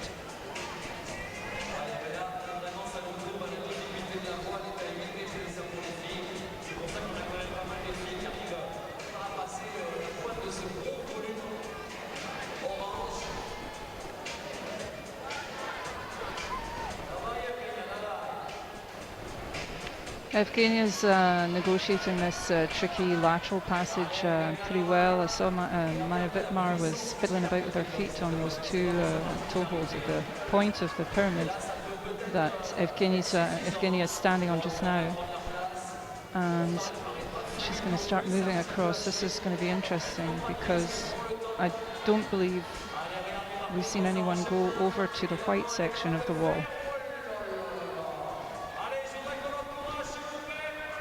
So far, but I came into the commentary kind of halfway through here. Yes, we have sorting out seen stuff for tomorrow. we have seen a couple of athletes move over to this point on the wall, but very, very few.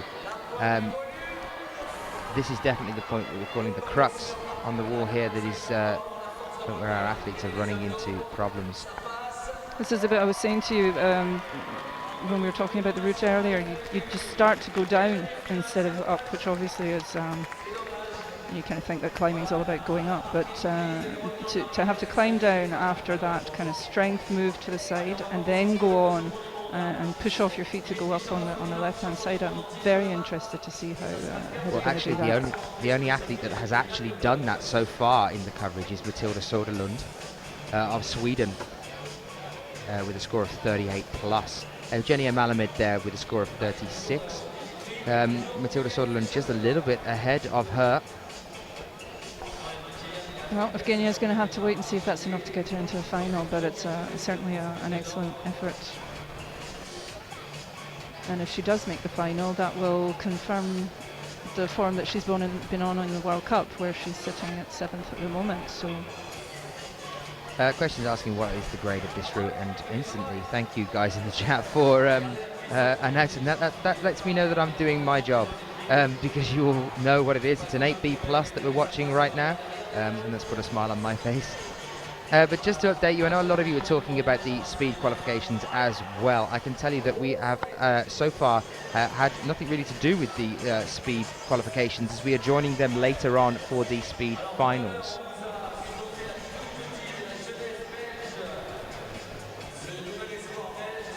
And by that I mean on Saturday and Sunday, obviously, when the finals are. If you're looking for the timetable, just have a look down your screen now if you're joining us on IFSC.tv, and you can see that one there. So women's speed is Saturday and men's speed is on Sunday. Now I know a lot of you are thinking there are some things up on the IFSC's homepage talking about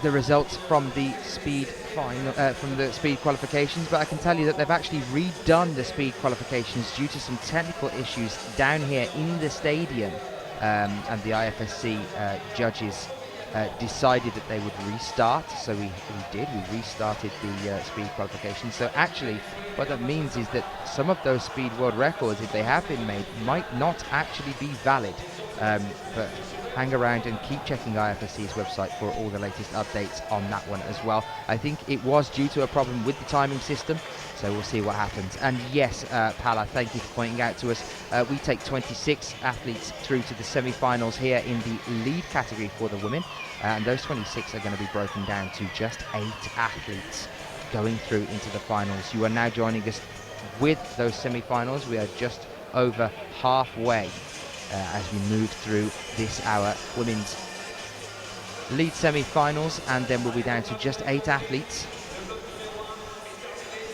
to take you through into the finals.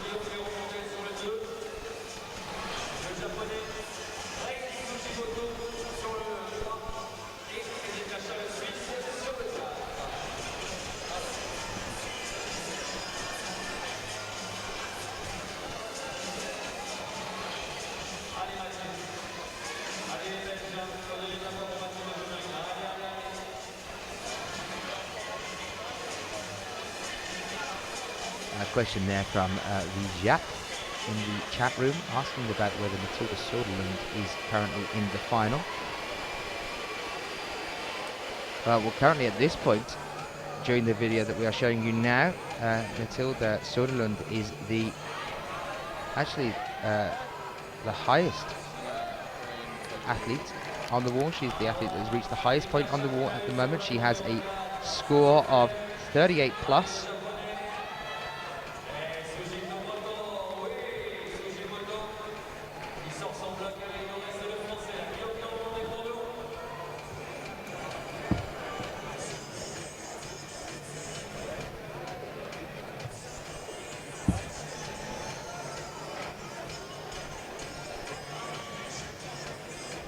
Tim in the chat room there saying some things. I will say to you guys, yes, this is a replay, but let's not spoil the action. There are people that are joining us from around the world and still don't know what's happening. So let's stay with the action. We said that as we started this off, and we said that we wanted to see what happened as we move through it, because indeed I don't know the results. And we don't want any of you guys to know them until after we've watched this. So let's keep watching as we move through with Matilda Brumagny of Belgium.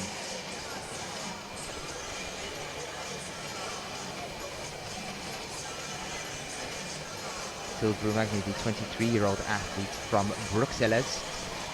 World ranking is 16th at present, only 23 years old, world ranking of 16th. And all of her results in the World Cup rankings have stayed around that point for the past 3 years. In 2010, she ended up in 15th at the end of the World Cup rankings that year. She held on to that all the way through 2011 and stayed at 15th there as well. She's currently sitting at 19th on the World Cup rankings for this year, but still plenty more competitions to come. Let's have a look at some of her results. 8th placed in Imst, so she made the finals in Imst. Now let's see whether she's going to make the finals here. Only 8 athletes going through into the finals. 6th place in Barcelona at the end of 2011 at our IFSC Climbing League World Cup there as well. 4th at Crange in 2011 as well. And a lot of podium positions throughout the female juniors lead categories in 2007, 2008. If you want to do any more extra research yourself on any of these climbers, get yourself onto ifsc-climbing.org and have a look on there, and you can research all of these climbers that we're talking about now as well.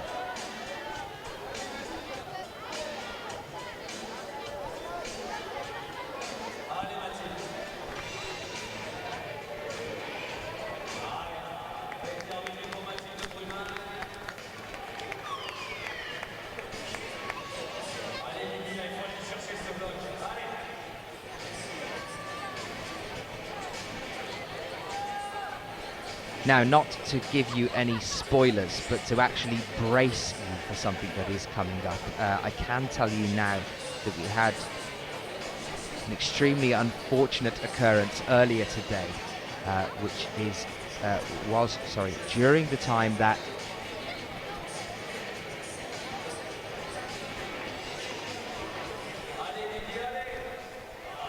Helene Janakot was climbing. She's currently 4 climbers away, and unfortunately we had a technical issue with one of our cameras, and something we can only apologize for. There is actually a missing part of her climb, so we can only apologize about that. The producer has been trying to retrace it throughout the day, but unfortunately we do not have part of Helene Janakot's climb. So I'm just warning you guys of that now. Before we approach that, we're about 3 climbers away from that happening. 4 if you include the climber that is now at the base of the wall, and that is Magdalena Roek of Austria. We can only apologise for that one. And yes, of course, Alex, let's start things off with some rock puns. Something that we like to see.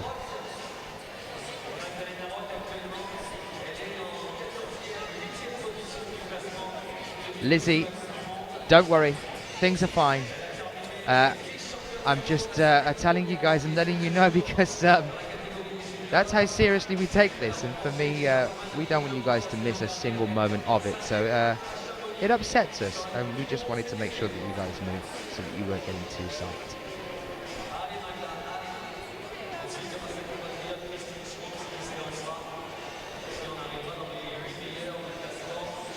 I'll just take advantage. I see that somebody's away out climbing who's French, so un petit bonjour aux Français sur le chat et qui nous regardent.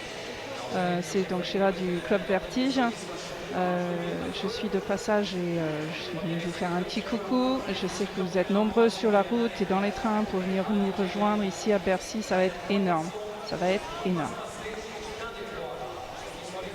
And that's why we keep Sheila around. The token French speaker. Yeah, basically, yeah. So now we are here with Magdalena Roek, currently on the wall at roughly the 11th hold. She's going to have to push up now onto this pinch just above her. We were talking about this pinch earlier. It's quite wide, isn't it? It is. Well, you can see she's doing a complete, as if it was one of these large slopers, but with well, it's two handholds that make one really for me. But it's not the kind of thing you can really pull up on very easy. Well, I'll say that they're all managing it fine. Well, you can see though that they're actually not using the full pinch. They're actually moving it onto. They're using it the later hold. to get stable, and then they change their hand position on it to get up. But that handhold to the left is just a little ledge. It's not very friendly. So she's thinking about it. Well, I take the other one instead. It's not very friendly. Well, Magdalena Roek, only 18 years old. We saw her out in Singapore just recently, and she took silver there in the female juniors lead, missing out to Momoka Oda. Momoka Oda, who put on an incredible show in Singapore. If you missed any of it, get over onto the IFSC's YouTube channel and watch the Singapore finals. It was incredible. The entire event was, but that evening was just a little bit magical, I think. Momoka Oda had topped every single lead route that she had been given. She was unstoppable before she went into the finals, and well, as to what happened in the finals, I'll leave that up to you guys to go and see. A little bit of a teaser there. So pop over onto that one and have a look at that one too. Let's talk through, Sheila, now what Magdalena Roek is attempting on the wall here. Well, she's having a little rest on what has become the infamous handhold 16, because that's where everybody seems to take a little breather before going up onto the sort of rugby ball shaped thing just above her head there. This is a new style of handholds in the competitions. We're seeing more and more of them. I've had my hands on something similar in a hall. It's really a difference between the serious competition climbers and the rest of us mere mortals, the kind of thing that they can hold on to. And then to come out of that onto a very smooth, slopey looking thing, and she looks like she could stay there all week. Very nice controlled lift of the left leg there on that small foothold, and we've seen a couple of people not desperately happy about how to move across these three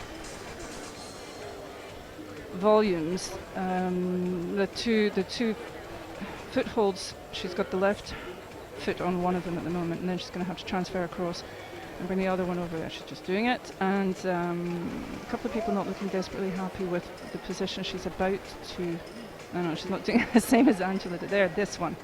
This is something that people weren't looking very happy with in the earlier climbers, but she's doing this really nicely. Well, that shift in the legs was exactly what we saw Olga Shalazhina do earlier today. Now, I thought she was going to try and push up a little bit with her left leg, but obviously she has that knee injury to deal with. So she crossed over just as Magdalena has just done. For any of you... I was just about to say, nice move with the heel, and off she came. What a shame.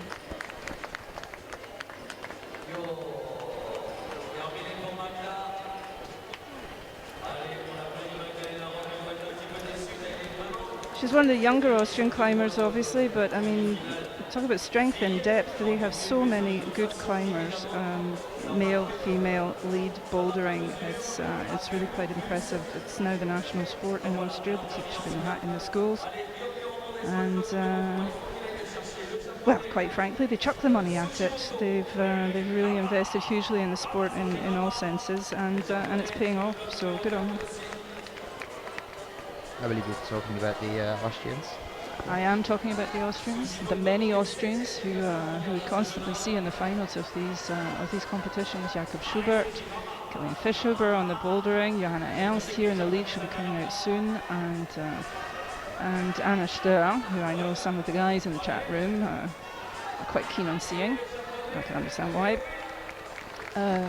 The other thing I have to say about Austria, the one to watch out for as well in coming years, and definitely one that you should just pop over onto the IFSC's YouTube channel, and another reason for watching Singapore, that is the little sister of a very well-known climber, Are you going to answer that question for us? This is Hannah, Jakob's this is sister. Hannah. Yeah, she was really impressive. Hannah Schubert, Jakob Schubert's younger sister. I think she's 13, 14 at the moment, and she's just took the gold in the female youth B category in Singapore. So she's currently a world youth champion at that age. She's definitely going to be moving over into the World Cups in the coming years. So go and have a look to watch her climb on that one, and that'll give you a bit of a heads up about what you can expect in the coming years. It was so sweet her when she won. She didn't seem to realise she'd won it, and she just kind of went all gooey. Well, I walked really over sweet, to her because she hadn't actually clocked it. No. And yeah, then she just sort of collapsed on the floor, so we had to sit down and we were chatting on the beach. Yeah, you were sat down next to her on the beach. It was fantastic. It was a great atmosphere in Singapore. I know for a fact that Thomas Ballet, who's one of the French senior climbers and he climbs in my club, he and I both set our alarm clocks to be up at 5 o'clock in the morning French time so that we could follow the younger French climbers in Singapore because we're like nutters. Not together, may I say. He was at his house and I was in mine with my sleeping husband upstairs. But and the thing was rained off, and he in the meantime had gobbled I don't know how much coffee, and so he couldn't get back to sleep. So that was interesting. And then of course by the time it came round to the finals we were completely exhausted, but it was still great to watch. It really was a fantastic competition.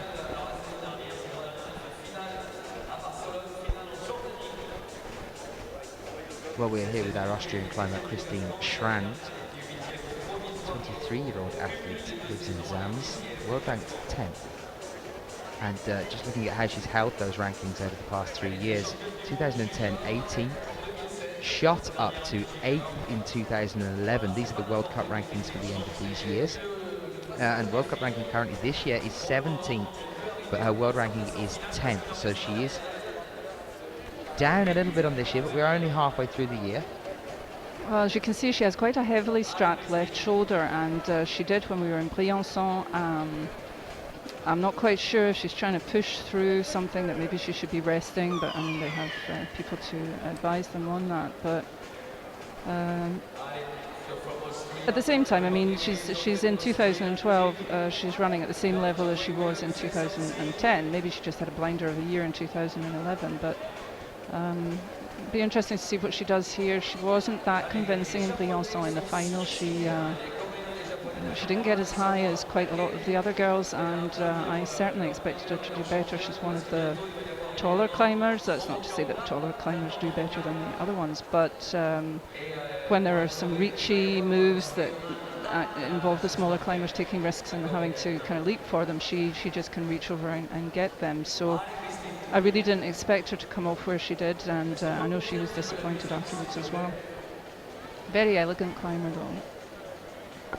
There's something to bear in mind though as well. She is a World Youth Champion. And that was in Ibarra in 2007. That was in the female juniors lead category. And of her top 12 results, there is not one below 9th as well. It's another thing to bear in mind. But as you were saying, Sheila, she's got a very heavily strapped left shoulder there. It moves right down onto the upper arm level of things, and also right around on her back. Yeah, and if there is an issue with the upper arm muscles and the longer roots, that they keep setting them now, I don't know if this is going to be a problem for her, but we'll keep an eye on her, see how she's getting on. Hi Paula, nice to see you in the chat. Yeah, I know you're from Germany, so I'm pleased to see that you know some of the competition climbers. Oh, usually you're in the chat, aren't you, Sheila? I'm a very faithful member of the chat.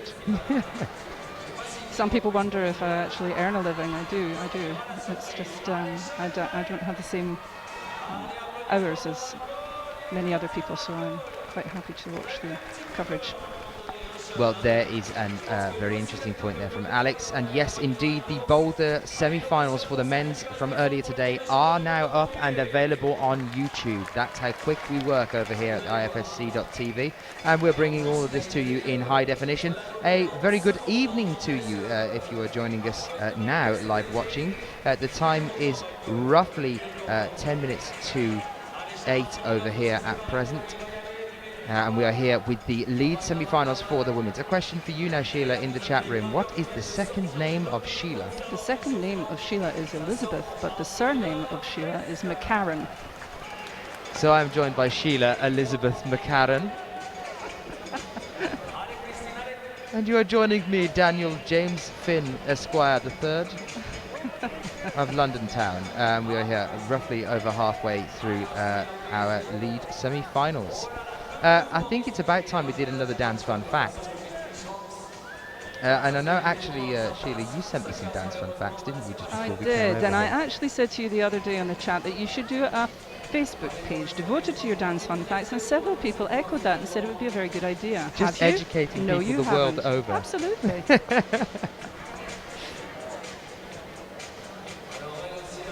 Well, here's an interesting one for you. France created the first Universal Declaration of Human Rights.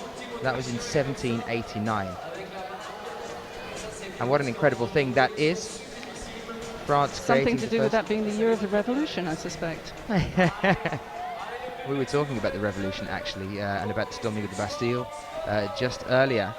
And of course, this is another very well-known fact about that as well. Let them eat cake was a statement falsely associated with Marie Antoinette, as it was created 10 years before she was born. Let them eat cake. Just talking about the revolution.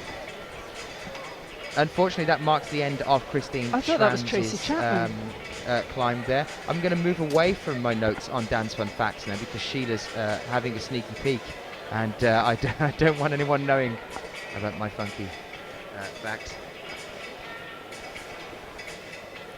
Thank you very much for that update there from AZ Climber. We are now on 7,100 on the Sports Climbing 2020 page. Guys, just 400 left to go. Party. So, That's yeah. brilliant. Keep it up, keep it up. We want to see that really, really coming up as we move through the competition. Ian Dunn has set me the personal target of 10,000 by the end of the competition. It is a big amount, but with 21,000 and up into the mid-20,000s joining us on a daily basis for the qualifications, I have to say that it's very doable. Tell you what was really good was that when the paraclimbing was on earlier, there were lots of people, even though it was the middle of the day and people were probably at work. In fact, if you were at work, why on earth were you watching us? But there were many people watching the paraclimbing, and that was good to see. A phenomenal contest with people with all sorts of different difficulties and still wanting to compete at the highest level. It's a real lesson for us all. There's a question in there in the chat room as well about tomorrow, so just to let you guys know, yes, we are taking French television coverage as we move into the finals from tomorrow and into the weekend, but that's because there's not enough room for all of the cameras to be in here. Remember, we're going to have 9,000 people on a daily basis, and that's just in the seating section here in this huge stadium at Bercy. But of course, we will be bringing you all of the coverage still on IFSC.tv. You can still join us here and watch that. The only difference is we won't actually be able to control what we're covering. So if you start seeing something that you don't like, I think you're going to have to take that up with French TV. But I will be here all the way through and hopefully joined for some of that as well by Sheila Elizabeth McCarran. As we move through, McCarran, as we move through the weekend as well, and we'll be commentating with you guys, and hopefully you can come and join us for that as well. Yeah, Lena, just to tell you, if you've just joined us, the girls actually all climbed earlier, but we're running a replay of it as if it were live, but in terms of our replay, no, Joanna Ernst has not yet climbed. So, still to come, quite a few climbers. Climber on the wall now, Suren Han, or Han Suren, as We were talking about the pronunciation of Kim Jae-in's name earlier in the competition, and how the Koreans have a tendency to say the last name first and then the name, but it looks like it's the other way around here. There was another question as well there about will the commentary still be here and will the chat be still going on as we move through the finals. Of course there will all be, all the graphics will still be here for you guys. We will have myself and Sheila joining you as well to commentate over the weekend, and also all the coverage as well. So do stay with us as we move over into the weekend.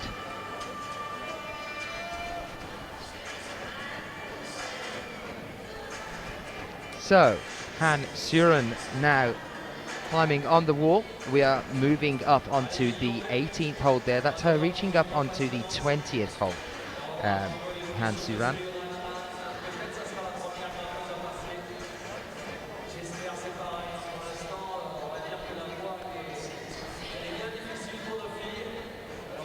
Only 20 years old.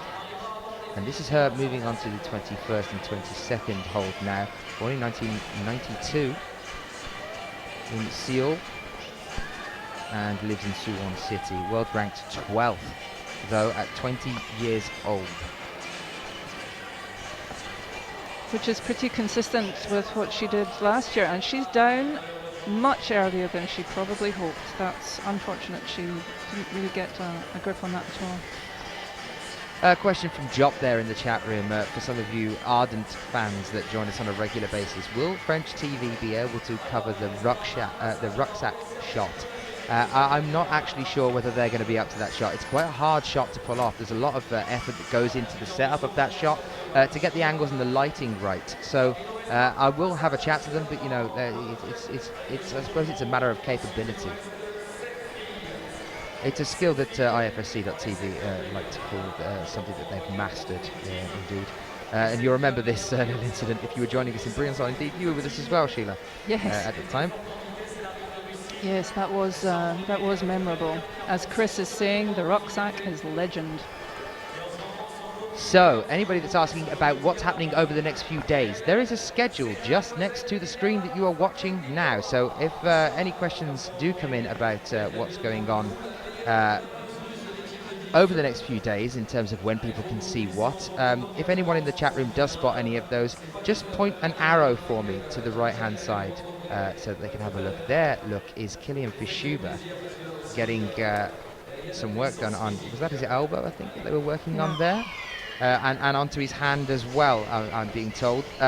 So hopefully that's nothing too serious, as Kilian, I can tell you, has made it into the bouldering finals. We had the surprise of Kilian Fischuber not being even in the semi-finals in Munich, when we were so expecting this battle for the first place on the World Cup rankings in Munich. He didn't actually make the semi-finals there.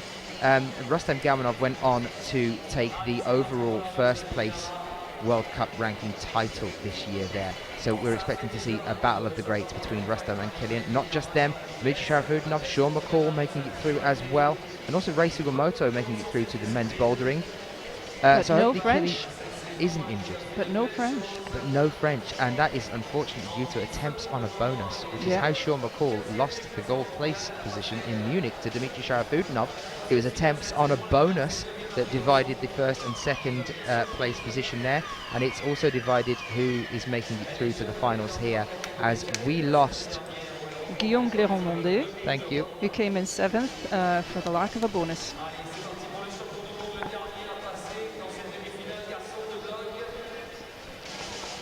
The thing with the rucksack, guys, you're asking about it. It'd be very complicated, very, very technical to explain to you exactly what that involved. And probably the best thing you can do is to go and see the replay of this summer's Briançon World Cup. But it was memorable. And you can get that on IFSC's YouTube channel. Some of you might be joining us. Also, you might be joining us also on the YouTube feed right now. I can tell you that we are currently the most watched thing on YouTube in terms of live streams. If you are joining us there, do come over onto the chat room as well on ifsc.tv. www.ifsc.tv, and you can come and chat with us in the chat room. I'm here with Sheila, and we are also here with Dinara Fakhritinova, the Russian athlete that we saw recently in Briançon as well. I remember seeing her there. Yeah, she was disappointed in Briançon. We thought she was in the final, then she wasn't in the final. We thought Sasha was out, and then she was in. It was all quite complicated on the countback. There were some appeals going on, so indeed, I can tell you that she'll be very motivated to get on.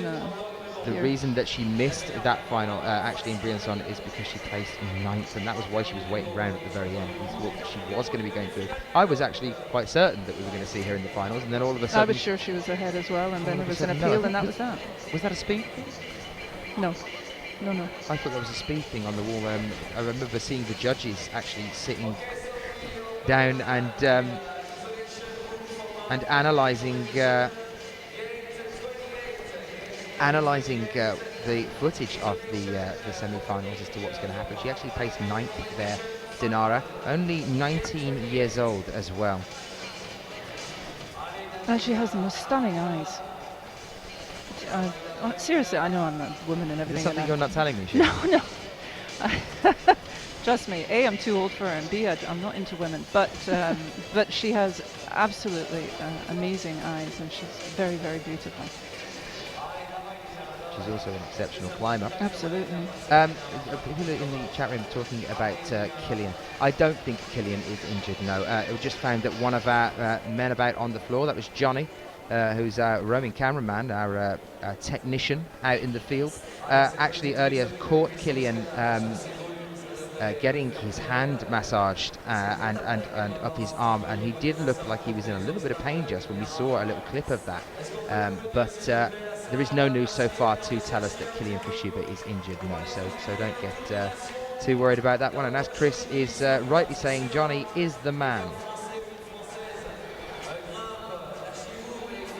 Mal, you're asking what the appeals in Briançon were about. It was nothing particularly unusual, just the usual sort of thing after a competition semi-final where people are saying, oh, I should have had a plus because I made the move, or I touched this or I touched that, and obviously when they're all very close, there was a particular section of the wall that seemed to see off 2 or 3 people, and when it's a close call, they make an appeal, and if the appeal is upheld, well, they go through and the other person doesn't. So, and speaking of that, she's down and she is not happy. Oh, she's so frustrated. That's like 2 in a row. Oh, really? Stampy foot time. She's got to turn around and give us a smile though after that one, because there is an audience watching. It'll be interesting to see how I'm not convinced we're going to get a smile this time, to be honest. You don't think? No. Well, there's questions in the chat asking about when we might be seeing Johanna Ernst, and we will see her in a few moments' time. She is still to come, so don't worry.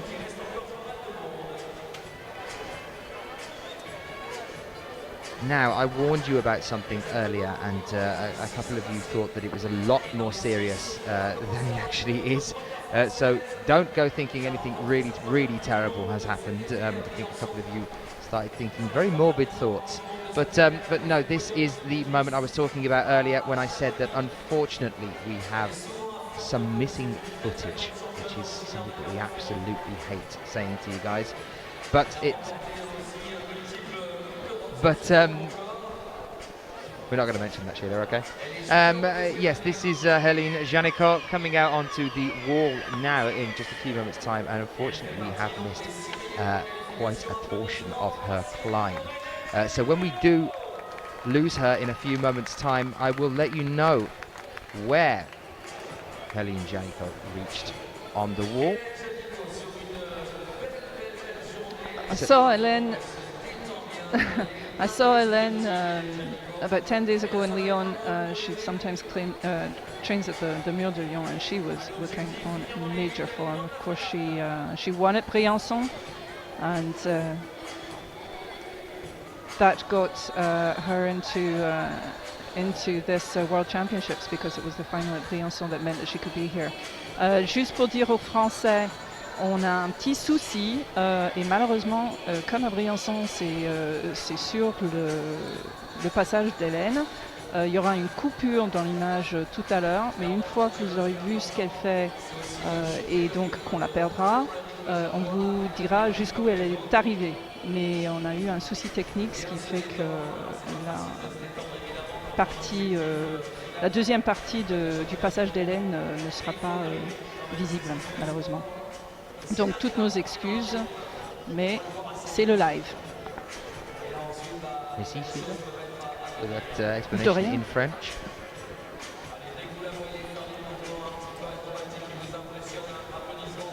I did hear the word brilliance on it now. You got me worried now.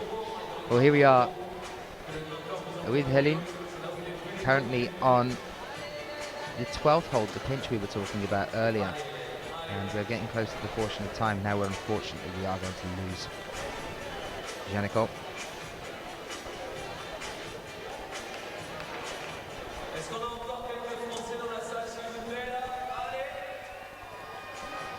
That's quite a reach there, that push over onto that bulge, isn't it? We saw some of the athletes earlier practically sitting in splits, some of the shorter athletes at that point on the wall. Yeah, she's a slightly taller build than Hélène, but she's also incredibly supple. And as you saw there was a twist and turn on that stretch, and she's looking very comfortable. I'm very wary of the commentator's curse there, but she's looking good here. I do think that if you were to cut her tongue out, she wouldn't be able to climb ever again, because she always sticks her tongue out when she's climbing, and it's just her way. Well, she's currently on the 21st and 22nd hole now, securing that to second hand and pushing up here. And unfortunately, we are about to lose Hélène Janicot as she moves on to the crux, which is the point that I want to see her climb. So it's such a shame, but we can only apologise for that to you guys in the chat room. Yeah, she's looking pretty strong there and pretty fluid. So and there she went. But in fact, that's not where she came off. No, do not fear, and we will be seeing her, I can let you know now, so a little bit of a spoiler, but she will be in the final as we move into that one. She has actually come through into the final with a score of 40 in 5th place. So here's our another French climber, Cécile Avzou, we were talking about earlier. She's also doing the lead, and but she's doing the overall. She's doing the block as well, the bouldering, sorry, and speed. Charlotte's sticking with the lead climbing, and she was a finalist in Briançon, and she's a very regular feature in the finals.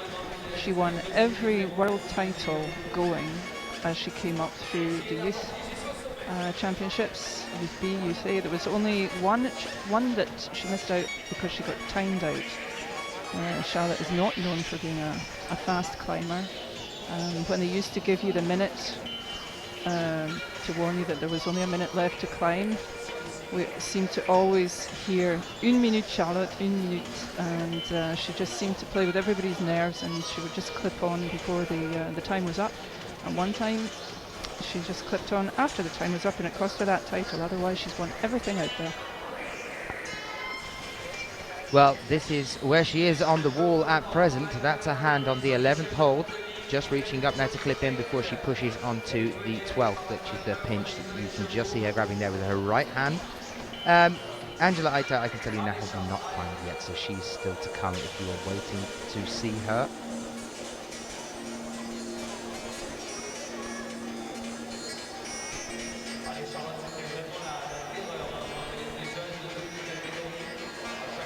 Well, good evening to you if you are just joining us over here on IFSC.tv, or whether you're watching us on YouTube on the live stream there as well,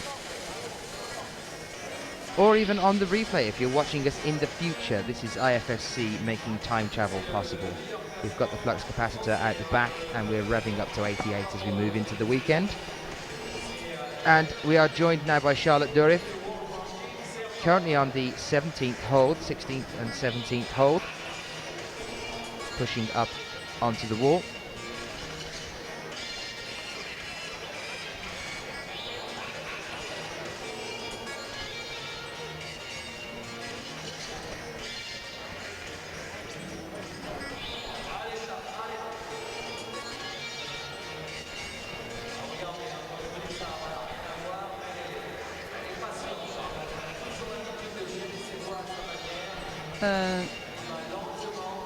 ZZZ, Hélène, elle a fait 40 ans.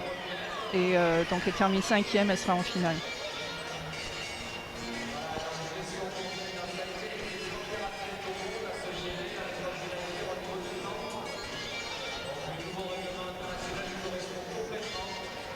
So only 5 athletes still left to come as we move through this, our women's semi-finals.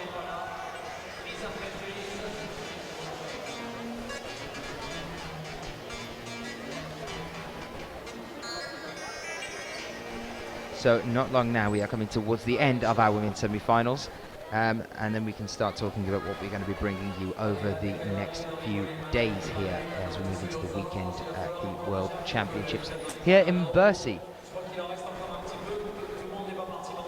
Any questions, as I've said earlier, that you might have in the chat room, do send them in to us. I have my resident expert with me, that is Sheila Elizabeth McCarra, sitting just next to me. So any questions you might have, do send them in. Sheila, you were also very close to the French team, I believe, as you live out here now. That's right. So any questions that anybody might have, answers in French as well, can also be provided. Do send them in to us. Who is competing in all 3 events?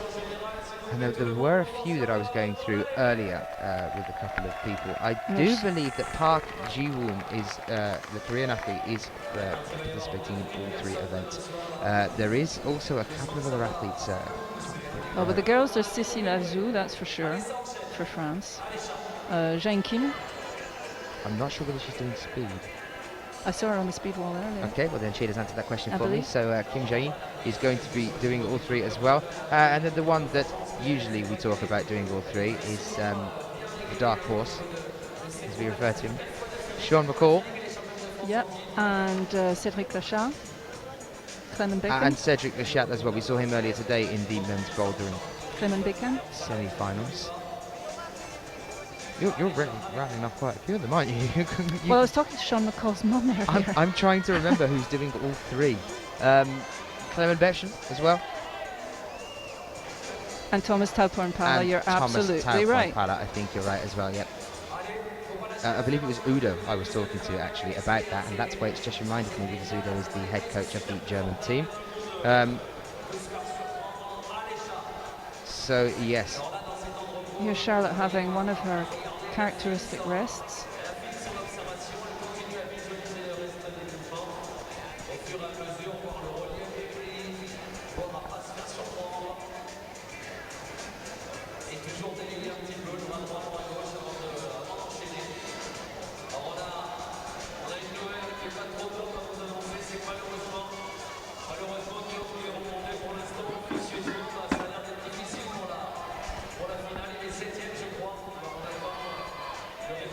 So Charlotte moving across, I was going to say smoothly on that heel, but no, and it just went. She had it, then she didn't, and off she comes, and she's not happy, understandably. Oh, you don't often see her like that. And she's very disappointed. Will it be enough to get her into the final? Not sure how much, I didn't see Charlotte just before the competition. I'm not sure how much pressure she was feeling. You almost think that it's easier to climb at home in front of a home crowd, but actually I think for some athletes it's actually a bigger pressure on them, and really wanting to do well. And in this case, she just didn't do it as well as I know she's capable of doing. Trains really hard, sometimes comes down to our wall at my club, and so I get to see her quite a lot. Absolutely lovely climber in terms of her personality, and I personally like her style a lot. If she would just get a bit more speed on her sometimes. Well, while we wait for the next turnaround, how about we do one of these?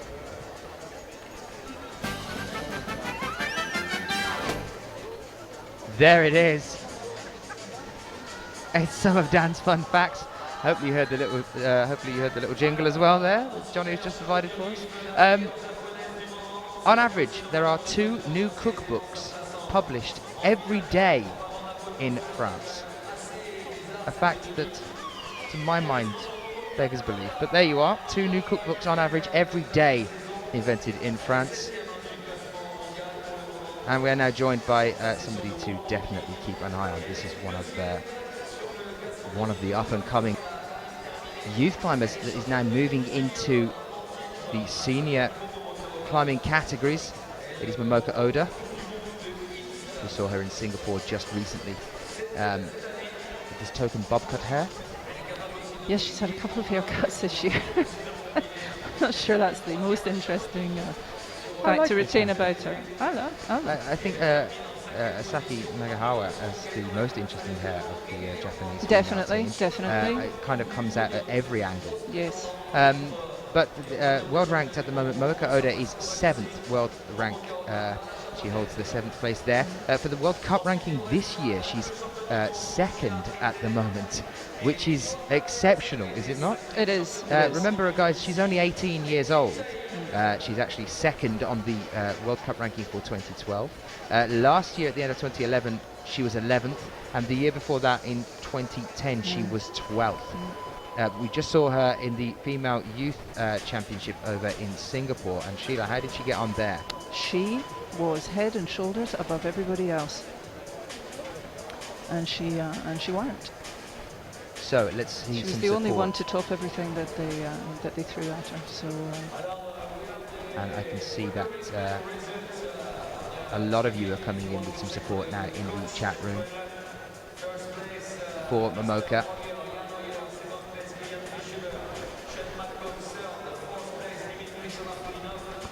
But I see what you're saying about the angle that we film at, but actually, having been in the hall, if we were to have a side angle, you wouldn't get to see the climbers very well, because if you went from left to right, you would have the boulders and the speed wall in the background, and you would lose the climbers. And if you look from right to left, it's the dark hall behind them, and I honestly don't think it would improve your viewing pleasure, as they say.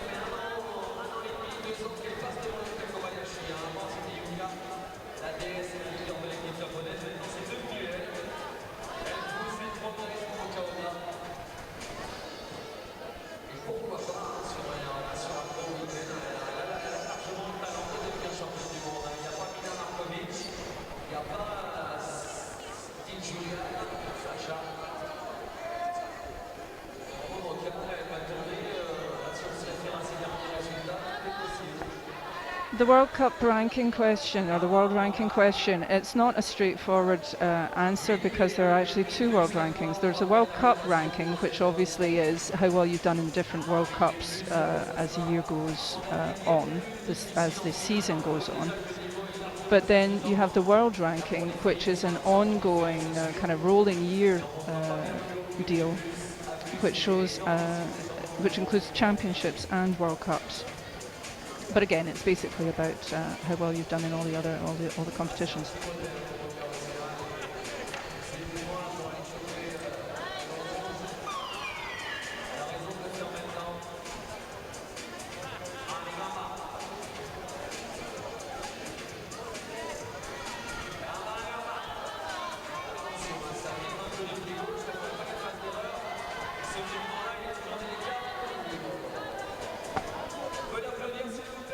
We were just having a look. There used to be a thing on the IFSC website that explained how the calculation was done for the rankings, but for the moment we're not able to find it. Try and keep an eye on Momoka and see how she's doing. Now, her heel was very solid there. That was where Charlotte came off, and another couple of climbers came off, and she's starting to move across to the left here. This is where we start to go down before we go back up.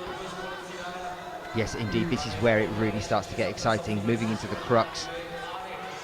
And across now. Now, this is the furthest we have seen any of the athletes so far today reach. This is the 37th hold of a total of 52 all in all. See, considering she's only 18, that was really smart. She used a toe point to kind of block behind that bigger hold up at top right, and then she was able to get her hand over and swing in a more controlled fashion than maybe taking a little bit of the pressure off. Yeah, taking some of the pressure off because she had that hold on the top. But she's a smart climber. She's very savvy, and she reads the routes really well. This is her now with a hand on the 41st hold. This is her moving on to the 42nd. She kind of swung at that there. I don't know, she didn't seem to be... Maybe she kind of ran out of steam, but what an incredible climb. That's absolutely definitely the furthest we've seen anybody move through today. And you can see she's kind of having this little strop for a moment there, looking up at the wall thinking, why did I come down there? I was enjoying myself. Had the pleasure. Actually, but it's funny you should say that. You actually do get the idea when you speak to Momoka, which is a job because her English, frankly, is not great. But you really get the impression that she enjoys her climbing. It's a bit like Sachi. She just grins all the time. Sachiyama just does not stop smiling. He is the happiest. Even when he's got a split chin. Even when his chin is smiling for him. Which we saw in Briançon with the blood all over the wall as Sachiyama came off and split his chin open. But the same for Momoka Oda. Yeah, I have to say, I had the pleasure of interviewing her in Singapore at the very end. Just a very humble climber that's just there, I think, enjoying the climb. I think that's what we saw at the bottom of the wall then. After reaching the 42nd hold, which is the highest point we've seen anybody reach so far in the semi-finals. Just took a moment to just stare up at the wall and think about probably where she would have gone were she not on there. I think this is also another thing to bear in mind, that it's such a shame that these guys only get to climb these routes once each, because I imagine that a lot of these athletes would love to have a second go at these walls, just for the pure pleasure of being able to see if they can top out on them, having a second go. It's like with bouldering, you get those attempts. Yeah, but what kind of physical fitness level would you require to try this a second time in the same day? Oh, just put the walls in the storage just space. put that back and I'll see it later. Give them an extra week and we can come back and try it again. If they're not off to Purs or Atlanta. Exactly. Well, let's take the wall and take it to Purs and see how they do next week. Well, this is an 8B plus, by the way, guys. That's the one that we're watching at present. And we're now back on the wall with our next athlete. An interesting bib number, and that is Angela Eiter. I know a lot of you have been waiting around to watch Angela Eiter from Austria.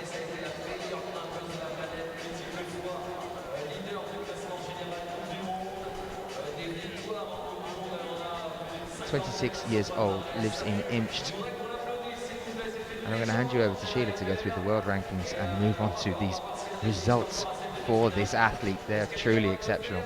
Yeah, she had an excellent 2011 where she placed 1, 2, 3, 4, 5 top fives, and 2010 was a good year for her. I beg your pardon, 6, including 2 wins, and she was first at the World Champ. She is the reigning World Champion, in fact. She won last year in Arco. She's had some injury problems this year. She's missed out a World Cup or 2 from memory because, I was speaking to the Austrian trainer and he was saying that she just wanted to rest and be really on form for this, which is obviously everybody's prime objective for 2012, this World Championship. Everybody's been talking about Paris since it was announced that that was where it was going to be. So this is why her World Cup ranking for 2012 is not what it might be. She's only 23rd, as I say, she's had this injury issue, but she's world ranked 8, and she was 4th in the World Cup 2001 and 3rd the year before that. So let's hope that she's back on her best form and show us what she's made of here at Bercy Paris. So Angie's one of the smaller climbers, one of the more experienced climbers. It's amazing when you look at what she has done in terms of numbers of competitions at only 26. I mean, she's almost considered not a veteran as such, but certainly one of the older climbers when you think of the likes of Annette Verhoeven, who's 10 years younger. But she's still very much a competitor and absolutely gives it everything every time. I've never seen her sort of give up and think, oh, that'll do, that'll get me into the final. She always pushes herself as hard as she can. It's interesting to see a lot of you asking about Magnus Midbom, how he's got on today. I had a chat with Magnus yesterday. He was actually telling me how glad he was that he has today off. So don't worry, you haven't missed anything. It's not a usual thing that these guys get a rest in between them. We usually move from qualies into semis, and then on the same day we go from semis to lead finals, and also for the bouldering as well. So he's having the rare privilege of a day off to recuperate. So you haven't missed anything from Magnus. He'll be back with us tomorrow.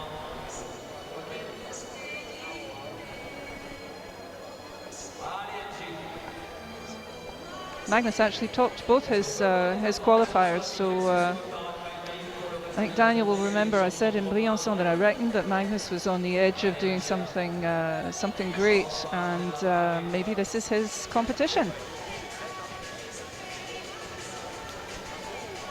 Yes, Lizzie, this is the semis. There's 26 of them, and to go through to the finals there will only be 8. Yacine, je pense que Cécile est passée. Moi, je suis arrivée un peu en cours de route, mais il me semble qu'elle est déjà passée. Ainsi qu'Hélène et Charlotte.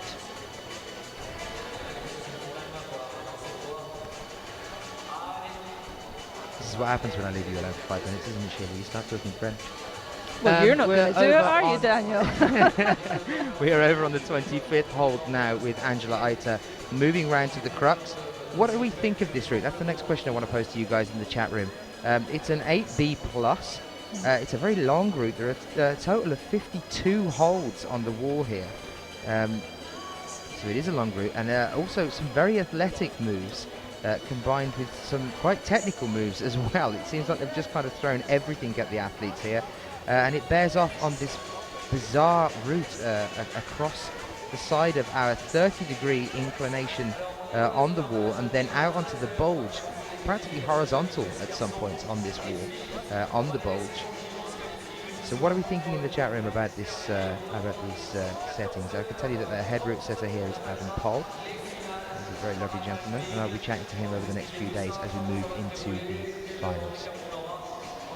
Actually, just the man to answer an earlier question, who is no doubt exhausted at this point in the competition because you've been running around like mad all day. But the very man himself is Graham Alderson, who is here now to answer the question that me and Sheila were stumped on, and indeed Owen as well.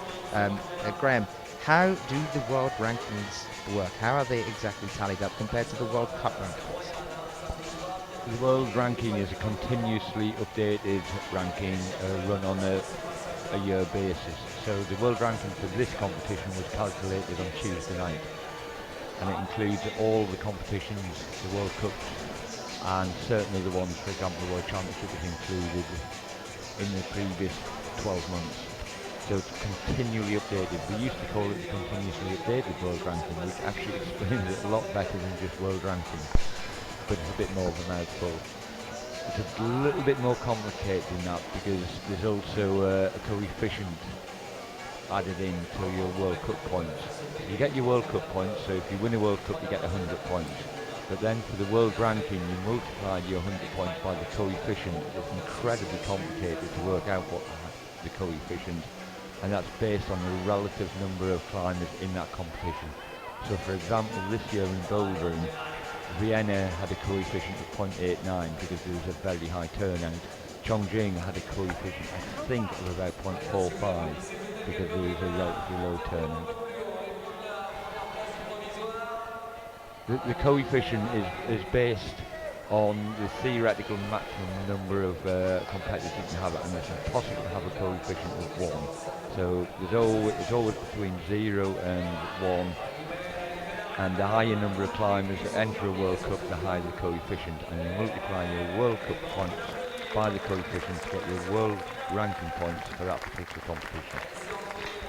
Well, Agatha Eiter just trying what appeared to be an absolutely impossible move, and it proved to be so. She was completely lateral, looking for somewhere to put a foot point and hang on to be able to switch her hands, but it didn't work.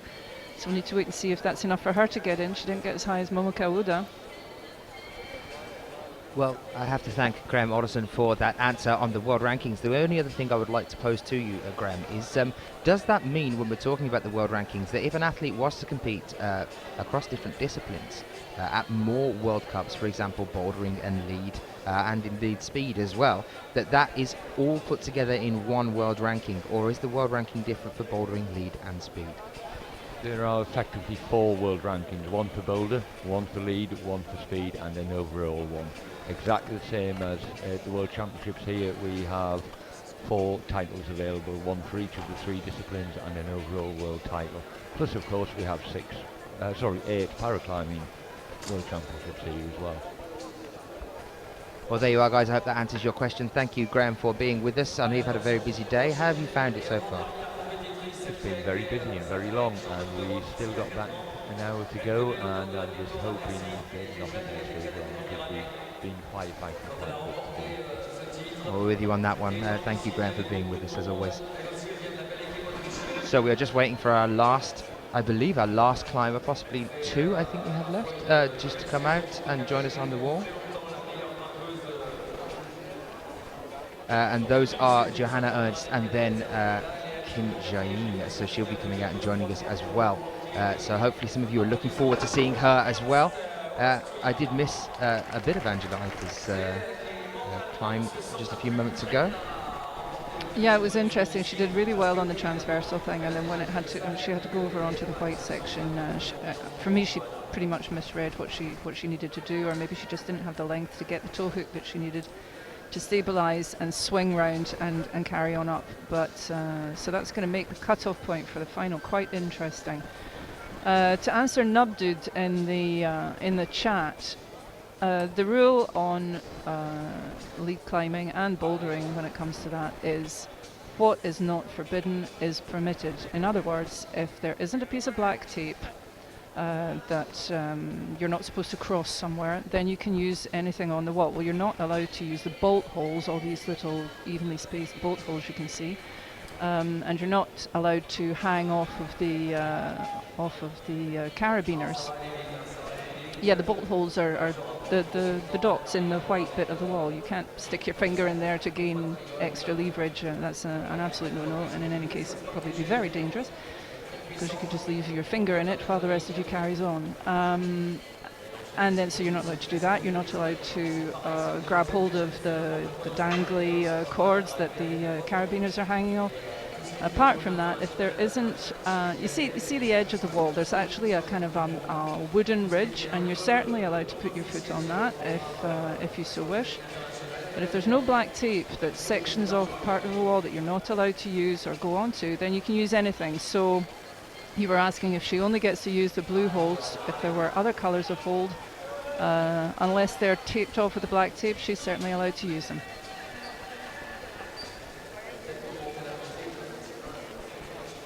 So we are here with Johanna Ernst, and let's start talking about her, because this young lady has definitely had already quite a career. Only 19 years old, Johanna Ernst.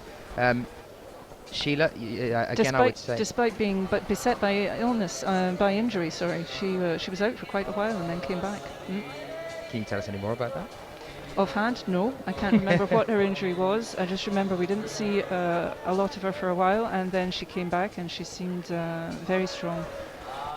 She did well at Valence, which was a nightmare World Cup for the women. The final was a nightmare. Everybody came off very, very early, and there was this complete hush over the hall, because people weren't getting past 12 and 13 holds. But then the men's final made up for it, and she got a podium, and I believe that was her first podium on her way back to the top level. Well, and I'm sure you'll be correcting me in the chat if I'm wrong. Let's just have a chat about the history that she has at World Championships, which is what we're being joined with her now. So The interesting things to note, I do believe that Johanna Ernst is the youngest athlete to ever win a World Championships, and I think I'm right in saying, but I'll have to double check it, that I've got Graham Alderson behind me. Johanna Ernst, the age that she became the youngest athlete to win a World Championships. She was 16. She was still a cadet. She was 16. 16.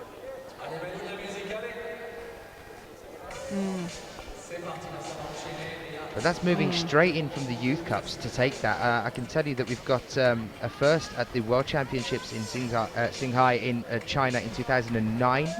That's the World Championships, so she's already a world champion. At the European Championships in Imst and Innsbruck in 2010, she came second and took silver there.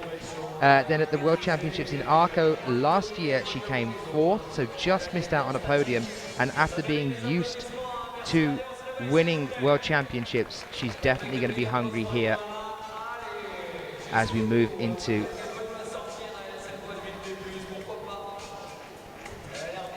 the rest of this competition and over into the weekend.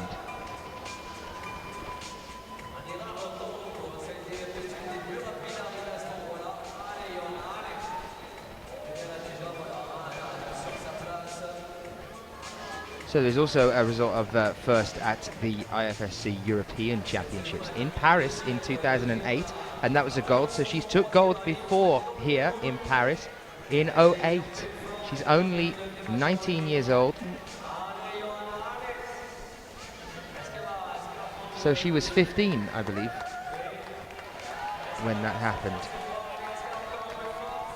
I think it'll just depend where her birthday fell compared to the competition, but it was certainly in her 16th year, shall we say. She's done really well there. She completely negotiated that red volume move differently to what Angela Eiter did, obviously, because Angela came off. But she certainly seems to have read that better than Angela did. She's up beyond where Momoka was. Those two moves there have pushed her ahead of Momoka, but unfortunately there she is coming down from the wall. Johanna Ernst with a score there after just trying to reach and falling a tad short. 45 plus reached on the wall here at 8B plus women's lead semi-final wall with a total of 52 holds. Johanna Ernst reaching 45 plus. Well, good evening to you if you are joining us now. My name is Daniel Finn. I'll be with you all the way through these World Championships, and I am joined by Sheila McCarran. No, I want the middle name as well. Oh, Elizabeth. Sheila Elizabeth McCarran. Somebody was asking earlier what her second name was, and you took it literally, which I thought was quite interesting. So welcome if you are joining us. Remember, you will always be able to find the replays for this one and for many others in terms of our coverage and what we bring to you on IFSC.tv. You'll be able to find the replays of that over on YouTube on the IFSC's channel, so do get yourself over onto there. And just before we start wrapping up things with our last climber, Kim Jae-in, just another reminder to you guys of getting over onto the Facebook page and clicking on Sports Climbing 2020 and liking that page. We have a target of 7,500 to hit, guys. It's going to help us move towards the Olympics in 2020.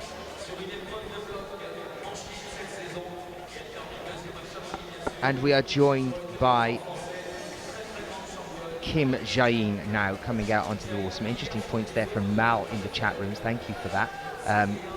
Joanna won the World Cup for lead for the full year when she was 15, and then when she was 16 she was hurt bouldering apparently, and that was such a shame, but she's definitely now onto phenomenal form again as she moves into this climbing World Championships for the lead. Good evening, Mr. Scott. How are we? And we are now with Kim Jae-in. Now this is the lady that we all are interested by as she moves through into this competition. Another young athlete. This is the thing we were talking about earlier. Only 24, Kim Jae-in, born in 1988, and just look at these world rankings and World Cup rankings over the past few years. World ranking stands currently at second. And the World Cup rankings for this year, so far alone, she's in 5th. World Cup ranking at the end of 2010 was 1st, and the World Cup ranking at the end of 2011 was 2nd. Just looking through some of her results from earlier in the year as well. At the end of Chamonix this year, I was there. She took silver there this year. Also at the bouldering in Chongqing in this year as well, she took the bronze medal there as well. And I think that is her. There is one other bouldering medal on her top 12 results, and that's another bronze medal over at Canmore in 2011. But she's predominantly a lead climber. I think it would be great to see her moving into bouldering. Yeah, definitely. She's incredibly supple, and she can find her way up a boulder quite nicely. Thank you very much. She's small, but she's dynamic. But she's one of the most graceful climbers I think I've ever seen. And it's usually just a pleasure to watch. You never kind of think she's in difficulty, and then she will come off at some stage, or she'll have topped out. But you know, you can watch her, you feel relaxed, you're not thinking, oh, is she going to make this? Because she's just rock solid most of the time. Nearly 100% of the time, in fact. Absolutely. Kim Jae-in is just one of those climbers that's just fluid on the wall. You Yeah, don't ever absolutely. really feel nervous when watching her. I can tell you that she also has another bouldering result of another bronze medal position.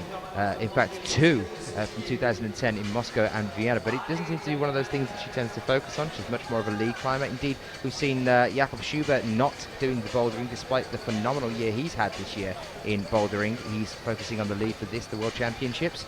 But yeah, Kim Jae-in, definitely one of those climbers that is just a pleasure to watch. You don't ever feel nervous watching her until, of course, the point that she comes off, which is different to some of our other climbers. I would say Rei Sugimoto is one of those ones that just sort of flails up a wall when you see him over in the bouldering. You never know whether Rei's going to be able to hold on or not. I'm sure, thank you for that comment, but no, I know what you mean. There are climbers who you always feel they're pushing their limits, and then there's others where you think they're just so easy. What you were saying about her not doing an awful lot of bouldering, I actually was surprised that she's gone for the overall, because as you say, you don't see her doing that much bouldering. Why would she choose to do the bouldering and the lead and the speed at the risk of being overtired and not doing as well in the lead as she might? I don't know. As you say, Jakob, he made the decision he wants this title, and he's not going to do the bouldering because it might compromise him getting the lead title, which is obviously respectable and understandable, and she's gone the other way. So has she made the right bet? Well, let's just talk through for a few moments now exactly what Kim Jae-in is doing here on the wall. She's currently on the 28th hold here, and she's moving on to the crux on the wall. Now, was this a point we were talking about earlier? Was it Matilda that was around on this point earlier and missed a couple of moves, and that brought her off the wall? Well, we're here with Kim Jae-in, and let's see as she takes that heel hook with the left leg and moves up and onto the 33rd hold now. Let's see how she gets on as we move. Yeah, because she's about the same height as Angela, so it'd be interesting to see if how she reads this lateral passage. I'm just going to cut in here. Andrea Tequila. I'm so surprised to see someone from my hometown has just signed in, and I wasn't sure that we had a lot of climbing fans there.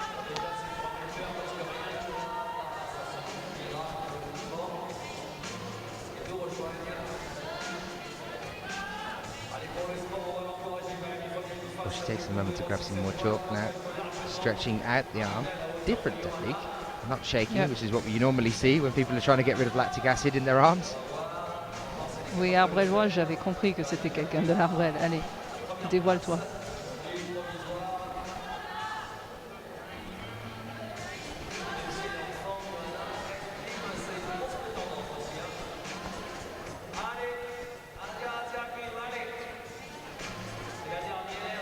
Well, Moon just saying there, you saw her in Purs, and that she was very good. Well, that is coming up just over a week after we finish things here in Bercy in Paris for the World Championships. We'll be over in Buzz. I think actually it's under a week because it starts next Friday. And then we will be going over to Atlanta as well, and I will be joining you there. You will be with a different commentator in Perth, and that will be Johnny Bryan. But I'll be back with you in Atlanta as we move through. As I said earlier, any questions you might have, do send them in to us. But for now, Kim Jae-in, our last climber here. She's thinking very carefully about this move. I said it'd be interesting to see how she does it because she's about the same size as Angie Eiter. And she's had a couple of good looks at this to figure out how she's going to do it. That's it. She's gone on adherence on the underside and then got the toe hold, and now she's able to push up on that right foot, shaking out the lactic acid in her right arm and thinking about the next session. I think she'll be quite happy to have got past that there. Well, this is the 43rd hold on the wall. If she makes these next two moves, she's moving past Johanna Ernst that we saw a few moments ago. This is why Kim Jae-in holds the results table that she does for such a young athlete. And look at this, pushing into the 46th hold here now. The final segment on the wall. We have not seen anyone get this far, which means that as the last climber, she's definitely through into the finals. And that's quite a swing. Yep, that was a real reach, and she had to really make a dynamic move up at the end. That nasty root setters. They had that whole lateral thing. They'd come down, they'd gone across, they'd gone back up, and then they need to jump, especially when you're her height, to go and get that thing that's on another overhang. Seriously, that was an excellent route. The route setters did exactly what we said that the perfect route setter does. We set a route that meant that only one person would get higher than everybody else, even if she didn't top out. So we're satisfied today. Here is that exact thing that Sheila's just talking about, one person getting higher than everyone else. Here are the results from earlier today. Obviously, as I said earlier, this is a replay. We had this earlier today while we were watching the men's bouldering section, and if some of you have found these results already, then you'll find them on the IFSC website if you want to take a longer look at them. But here we are now, Kim Jae-in at the top there for career 46 plus on the height, and there you can see a nicely staggered top 8 places, which means that unfortunately Barbara Bakker does not make it into the final, and neither does Christine Schranz. The two of them from the same team, Team Austria, with joint 32 plus altogether on the overall height on the wall. Brief apologies for a random moment of dance fun facts, but this is a fact. These are facts I'm giving you now. These are all the exact heights that these athletes have reached. I'll try and bring you up onto the first page again in a few moments' time to look at those all-important 8 places that go through into the final as we move through into the weekend. I really do hope that you guys can come and join us again.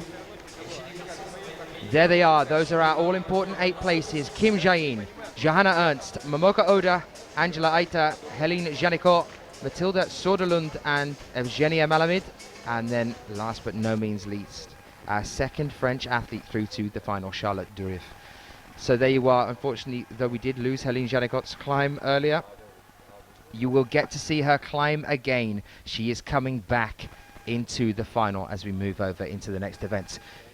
Well, I've been Daniel Finn. Thank you very much for joining us. Jop saying to us in the chat room, you're actually coming to Bercy tomorrow? Well, Jop, if I do see you around, make sure you do come and say hello. My name is Daniel Finn, and I've been with you all day today, and I've been joined by the lovely Sheila. Bye, everybody. Have a good night. Rest up, because you're going to be exhausted watching all this competition tomorrow all day long. We start at 10 a.m. French time, and then it's just going to be all action until late on in the afternoon. And then there's Sunday. Well, I can tell you that we will be joining you at 10 o'clock in the morning tomorrow morning. That's 10 o'clock Central European time. So get the word out there, guys. Get it out on Facebook or any of the media networks.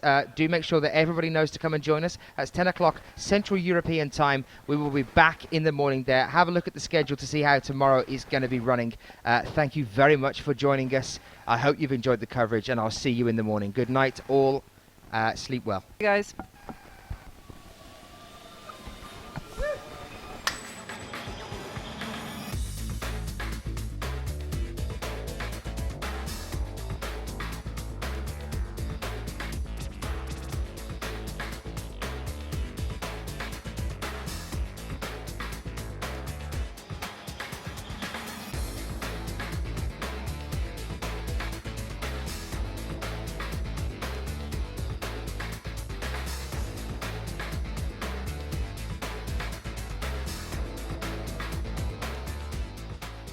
Today, Top 30 is the only company in the world able to design, produce, set up and manage a top-level competition. Everything within the same company. Everything with the trustworthiness and professionalism that an official competition requires. Everything. Top 30. Top 30.